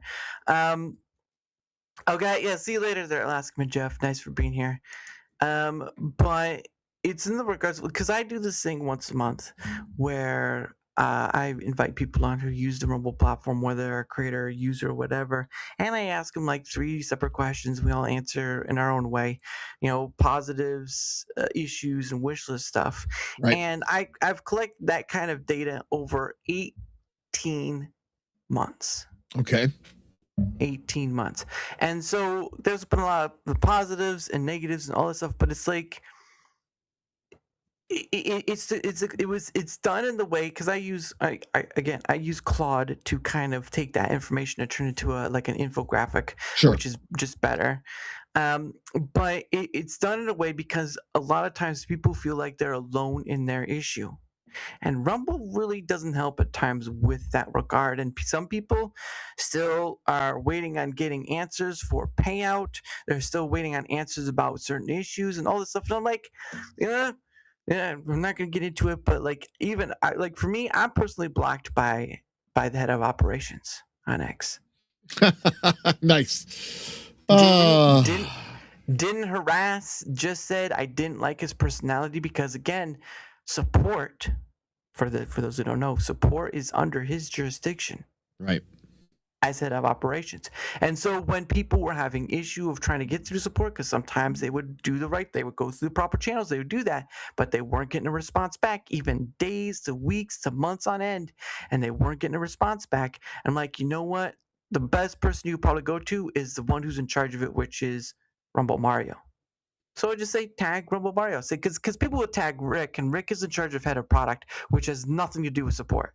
Which is just trying to help clarify, like, these are the people who are part of that station. So if you're going for support and dealing with support, then Rumble Mario is the person you tag because that is under his jurisdiction. After time, you just block me. That's not a good look for any company. But then again, I'm blocked by Wizards of the Coast, so. And it's like I never went after this person, never harassed him. I just said time after time, I don't like his personality, because there'll be times if you come after him in some regard, or if he believes you coming after him in some regard, he's going to treat you in that same manner, right? There's no clarification, there's no whatever. Like there was a post I made, like, you know, it was sort of expressing a form of frustration. And then he comes later in a reply making an analogy using a Ferrari or something like that, of like, well, we can't add it in, or, you know, it's different or whatever. And I'm just like, what does that matter? And it's like someone would make a quote post of that was kind of speaking on, because I was collecting the data and stuff, and then they switched around and said, oh, we're 100% grateful. I'm like, you're willing to switch around, you're willing to give me a bit of a lecture, and then you're willing to switch around on somebody when they kind of call you out a bit. It's like, oh, we're 100% grateful. Like, really? Because I'm sitting here hearing day in and day out. There are a lot of people who give positive, which is great, right? I can give you those, but I'm like, I'm sitting here day in, day out, and I'm collecting this information, and it's like there's still things like, for me, Rumble Studio, the issue I have is, like, I have loaded video media up in there. I can't see it. I could tell you right now, now they did fix something where if I changed over to that tab, it would cause a lag on screen, which is great. That's good. Yeah, I still can't see the video thumbnails of what's in the video. Like I said, the best way that I could phrase my experience with Rumble Studio, and I want it to be good, is it's just not ready for prime time. It's an alpha at best, and I want it to be there. It's just that I can't put the fidelity of my brand behind that, knowing that it's an alpha. So it's tough. Because I would be one that champions it for folks to use if it were something there. But again, you know, I do 2 weekly shows that have never missed an episode for years. It's not something that I could put the brand behind on a maybe. And like I said, I'm going to do a test stream, see how it goes. Maybe I'll have more insightful feedback, but the last time I used it, it just wasn't there. So yeah, and that's where I promote people. Like, if someone asked, like, "Oh, would you recommend, you know, being on Rumble or whatever?" I was like, well, you know what? The only experience I would like, it's still a place to try to have your stuff, but your experience matters over mine. Right. And if you don't have a good experience, then that speaks more on the platform than anything else, right? That's my experience is good, because they can easily just ignore me like they have been for quite some time, and which is funny enough because the actual CEO follows me on X for some odd reason, but. And I don't abuse those kind of systems. I'm not like going to chat or whatever. Sure. But it's just he just follows me. That's the whole point. But it's just like I collect this data because it gives people who think they're alone that like something's going wrong, that finally say, oh, I can have this data point to point to and all this stuff, right? And it's you know, there have been people who've made streams and X bases and all this stuff, but the issue they have that I don't is that they don't take that stream and put it in a format that only takes 15 to 20 minutes to read, because once like a 3-hour stream or 4-hour stream is over with, people rarely, people will occasionally go back, but they'll rarely go back to watch it again. Oh, you're absolutely right. The live stream is king. And the best way that I can put it is when we had to make the journey over from YouTube, Rumble is a destination. It's not a platform, i.e., people don't go there to find content. They go there to see content that they already know is there. Or safe harbor. Yeah. Our viewership does not reflect our followers because there are people that watch our show every single week that just flat out will not create a Rumble account because the only show that they come to Rumble for is our show. And I've had conversations with lots of folks in the NerdCognito Nation that say things like that. We've got to get over that hurdle first, and giving the creators the tools that will allow them to make the platform just more friendly for the folks that, without the creators, there's no platform. So why not focus on those tools and change it so that it's not a destination, but it's more of this is where I need to go for entertainment, to find content, to see people. They signed a lot of these big name streamers, but the folks that are watching them are coming just to watch that show, and then they're out, and that's the problem. I was told that those weren't contracts, but yet when I see someone like Rampage Jack and said, "Well, I got a big bag from Rumble," I'm willing to second guess in that regard. Well, and the funny thing is, like, if they're coming over here, if they're adding Rumble to multi-streaming, they had to have a conversation with the people at Rumble. And I'm sure they're 1099s. I'm absolutely sure they're 1099s. They had to, if they got a deal, if they got a multi-stream deal, there was some form of contract signed. You don't like, and Chris's explanation was like, oh, they get the wall ad reads and all this stuff because, again, Rumble got $100 million ad commitment from Tether. Right. But the point of the matter is, though, if they even got a multi-stream deal, there is still a form of contract they would have to sign.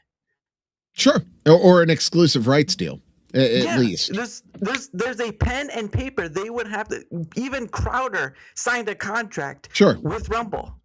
Like, and Rampage Jackson, when and there was a video out there, if there's a video, there's a video of him speaking where he got a bag from Rumble, meaning either he got a big paycheck up front and then he would take whatever the ad read would give him, or otherwise, and he's back at Kick now.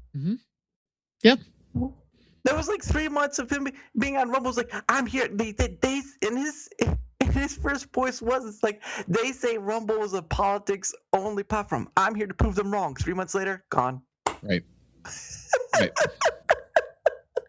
And here I am, some schlub talking about nerd stuff on Rumble.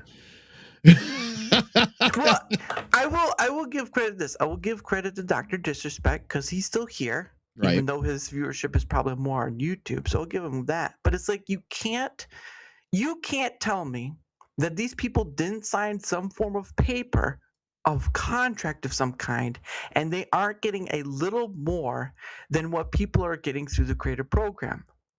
Oh, I absolutely believe that there was probably a fee paid for like an onboarding fee, like a signing bonus, and then probably a quarter. There's one particular streamer, I'm not going to make enemies here, but there's one particular video game streamer that they pump the shit out of her, and she is boring as dog shit. Is that the Alibaba stuff? I'm not going to say who it is. I'll say it. I don't care. But there's not a doubt in my mind that they have put something behind her beyond what you and I see in our dashboards. So you know what? I'm okay with that. It's the business. I get it. And we're not here for the business, but it would be nice to have some opportunities too. And the only way we get those opportunities is through the platform growing. So we kind of have to support some of this stuff if we want to see the platform grow. But we have to drop the political stigma. Doesn't mean you can't have politics. Doesn't mean you can't still have a political focus. But you have to drop the stigma so that we can get more of the mainstream. I'll give you an example. There's one very prolific YouTuber in my segment that was going to come on the show, realized, this was shortly after we were off YouTube, realized we were exclusively on Rumble and said, you guys are only on Rumble. I can't do that because of their politics. And I said, I get it, but it is what it is. Anyway. It's a sucky part, but like for me, like and I've talked to people from all over different platforms, so I'm not like one, but that again goes back to the saying of like, you're second class. Does it? I mean, sure, it's nice when they do little updates. That's great. I'm glad that they're in a way listening. But like for me, it's business at the end of the day.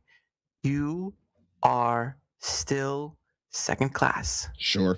If you're not in the meetings, if you're not there, hearing about what's the next thing coming out or whatever. If you're not there to all that stuff, you're second class.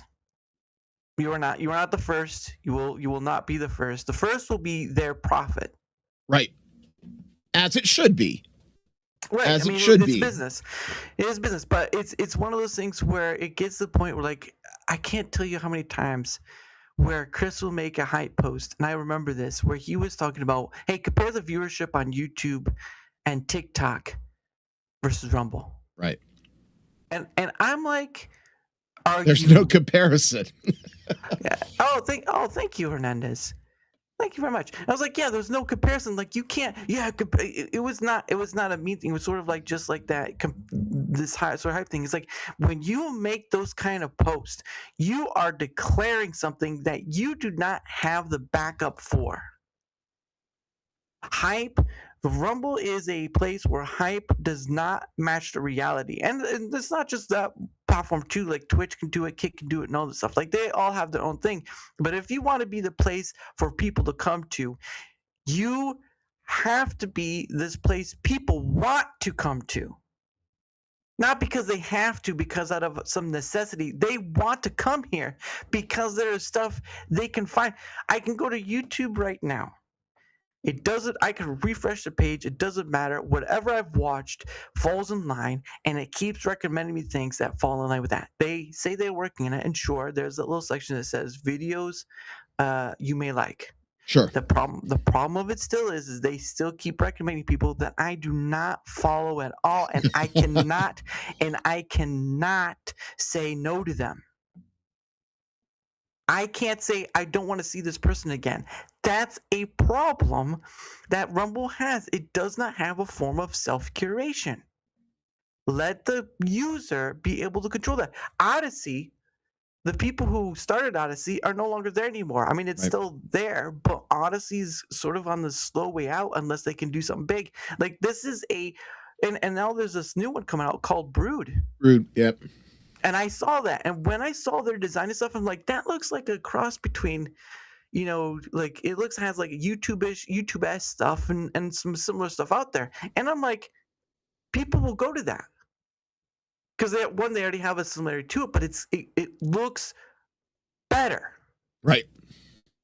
And it again, we're just not there yet, and I don't know what it's going to take, or is it an issue of they're not financially able to develop more than or faster or different than they are? Search engine work, yeah. Their infrastructure is tough. Search engines. Alta Vista, baby. Microsoft? No, it was an independent search engine back in the late 90s. Like I said, old man. Speaking of old Netscape. man, Come on, I remember Netscape. I've got a hard stop at 10, Dara. So, if you've got anything you want from me, or you know what, ask me something ridiculous to close us out. Well, actually, that is reserved for questions from Hat. So we'll quickly get through this. All right. Again, guys. Where do I have it? Where are they? Oh, there you go. There's your link. Go for it. There it is.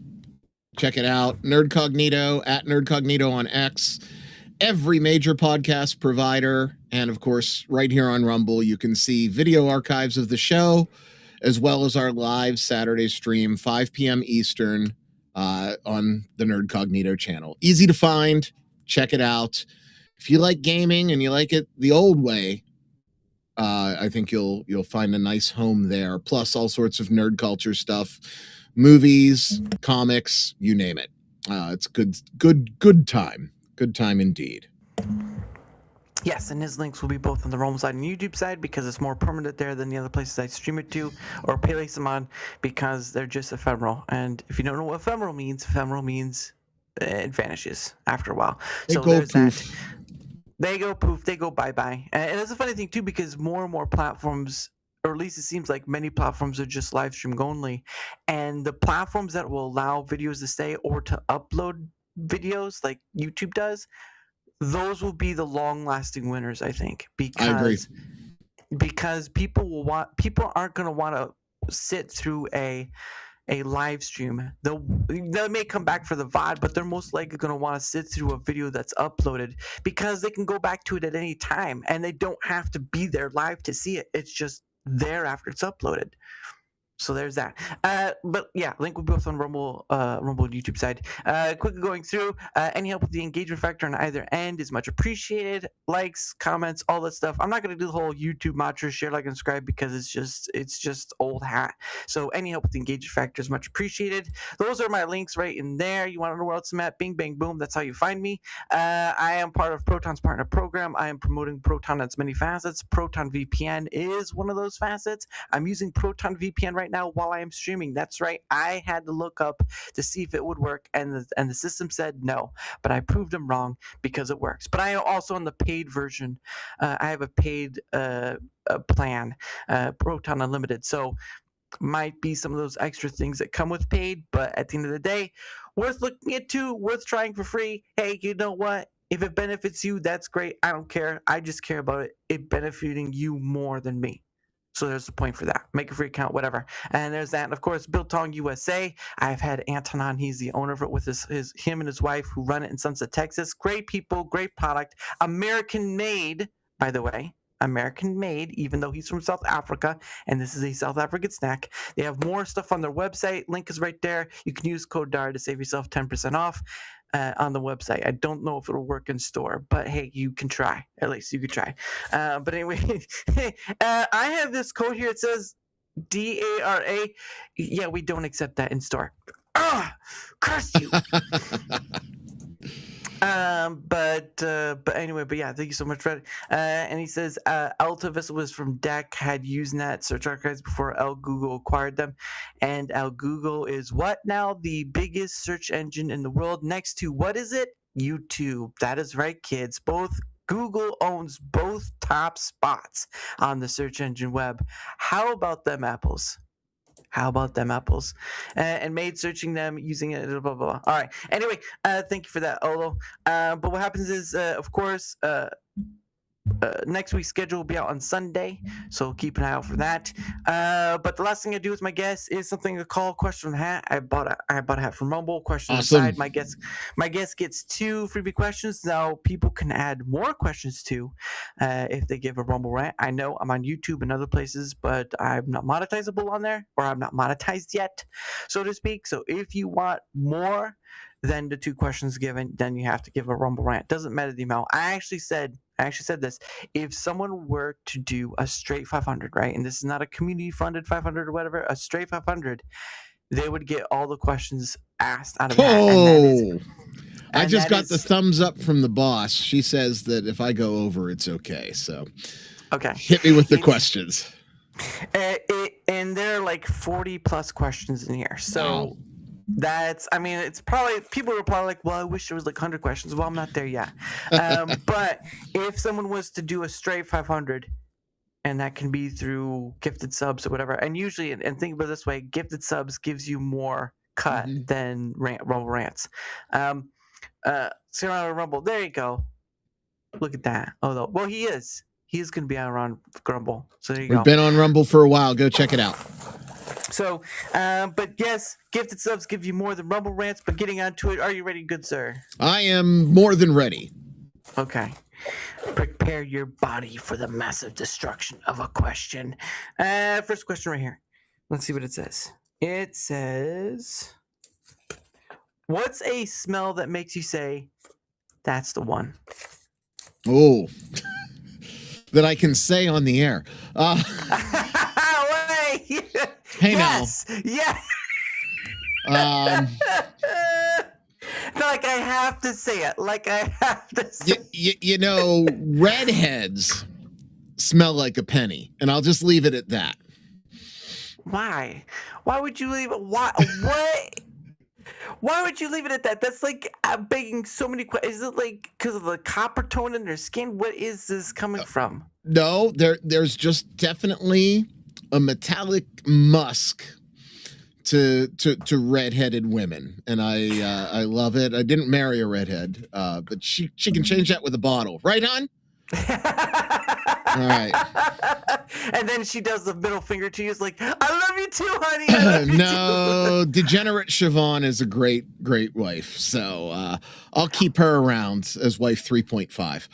Oh, that's right. I saw that the name is in the Irish setting, Siobhan. That's correct. The SIOBHAN. There you go. Yeah, and he says, yeah, as you were saying, Global Discovery isn't great, so I rely on raids. Well, I mean, his link is in the description, so you can always go there and then follow him on his thing, so that way you have direct. But yeah, even then, it's like, yeah. So I know. So there's that. To answer that, yeah, I'm getting there. But yes, thank you for that. Next question is: I'll give you the vanilla answer too. Sure. Krispy Kreme donuts in the store when they're frying. Oh yeah. Oh yes. Like they there you just go. Come out hot. Like yeah, the hot donuts hot. now sign is flashing. Oh. I do enjoy a hot hole. So. So that's where all the glaze comes from. Hey. Oh my god. I will say though, I did get a Baker's Dozens once of just the glazed donuts. I was ashamed of myself. Like one night. Minutes. One night. That's it. Done. 20 minutes after, I was ashamed of myself. It was good though. You can't look at me straight in the eye. It's like crack. Krispy Kreme donut, the original glazed, is like crack. As long as they're hot. Yes. Yes. Even cold ones are not that bad either. They're not bad, but they're not as good as when they roll off and the guy hands it to you with sticky fingers. That's the way to go. So that's amore. All right, next question. If I can get to it. If you didn't know, there was a show a long time ago. It was called it was with James Lipton. The Actors Studio. That's right, Actors Studio. Inside the Actors Studio. And at the end of the thing he had with the celebrity, whatever, he would ask them a series of questions. They would always be the same one. But this question here is one of those questions from that. I got it from him. But the question is, if heaven exists, what would you like to hear God say to you at the pearly gates? You made me laugh. I heard that joke about the Krispy Kreme. That was pretty funny.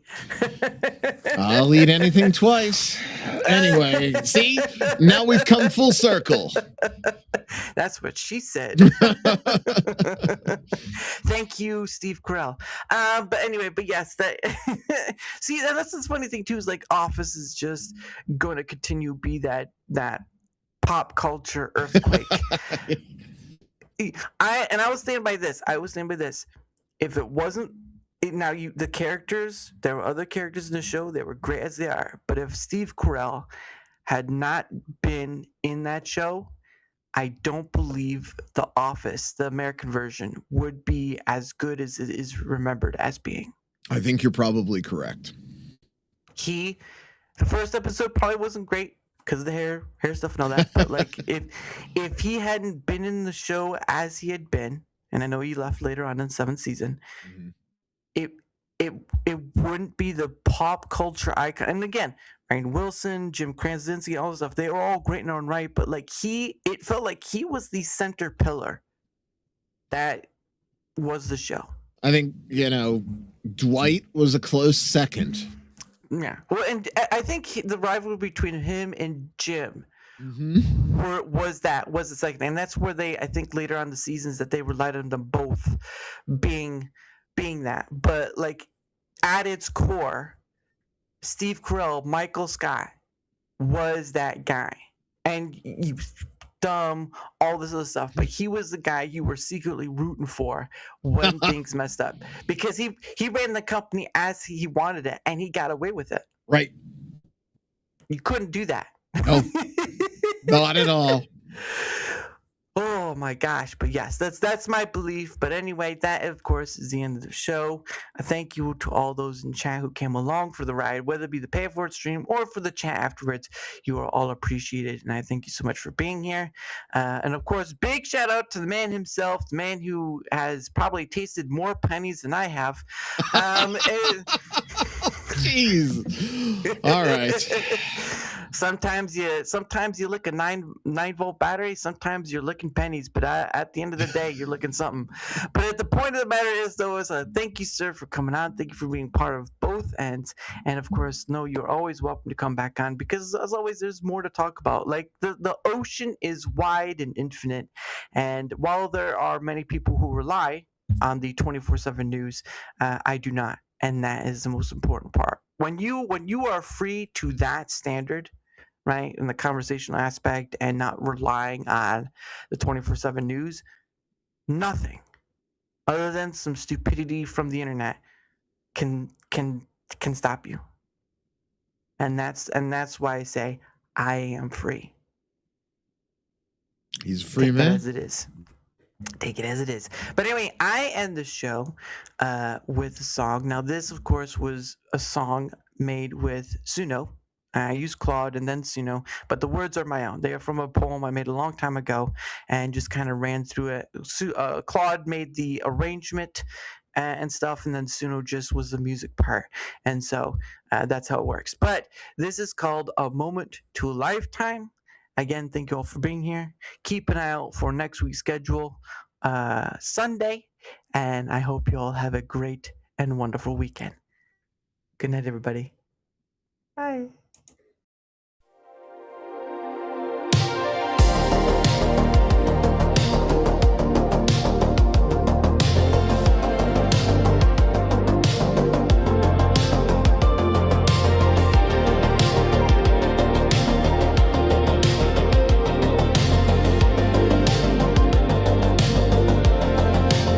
Give me a moment,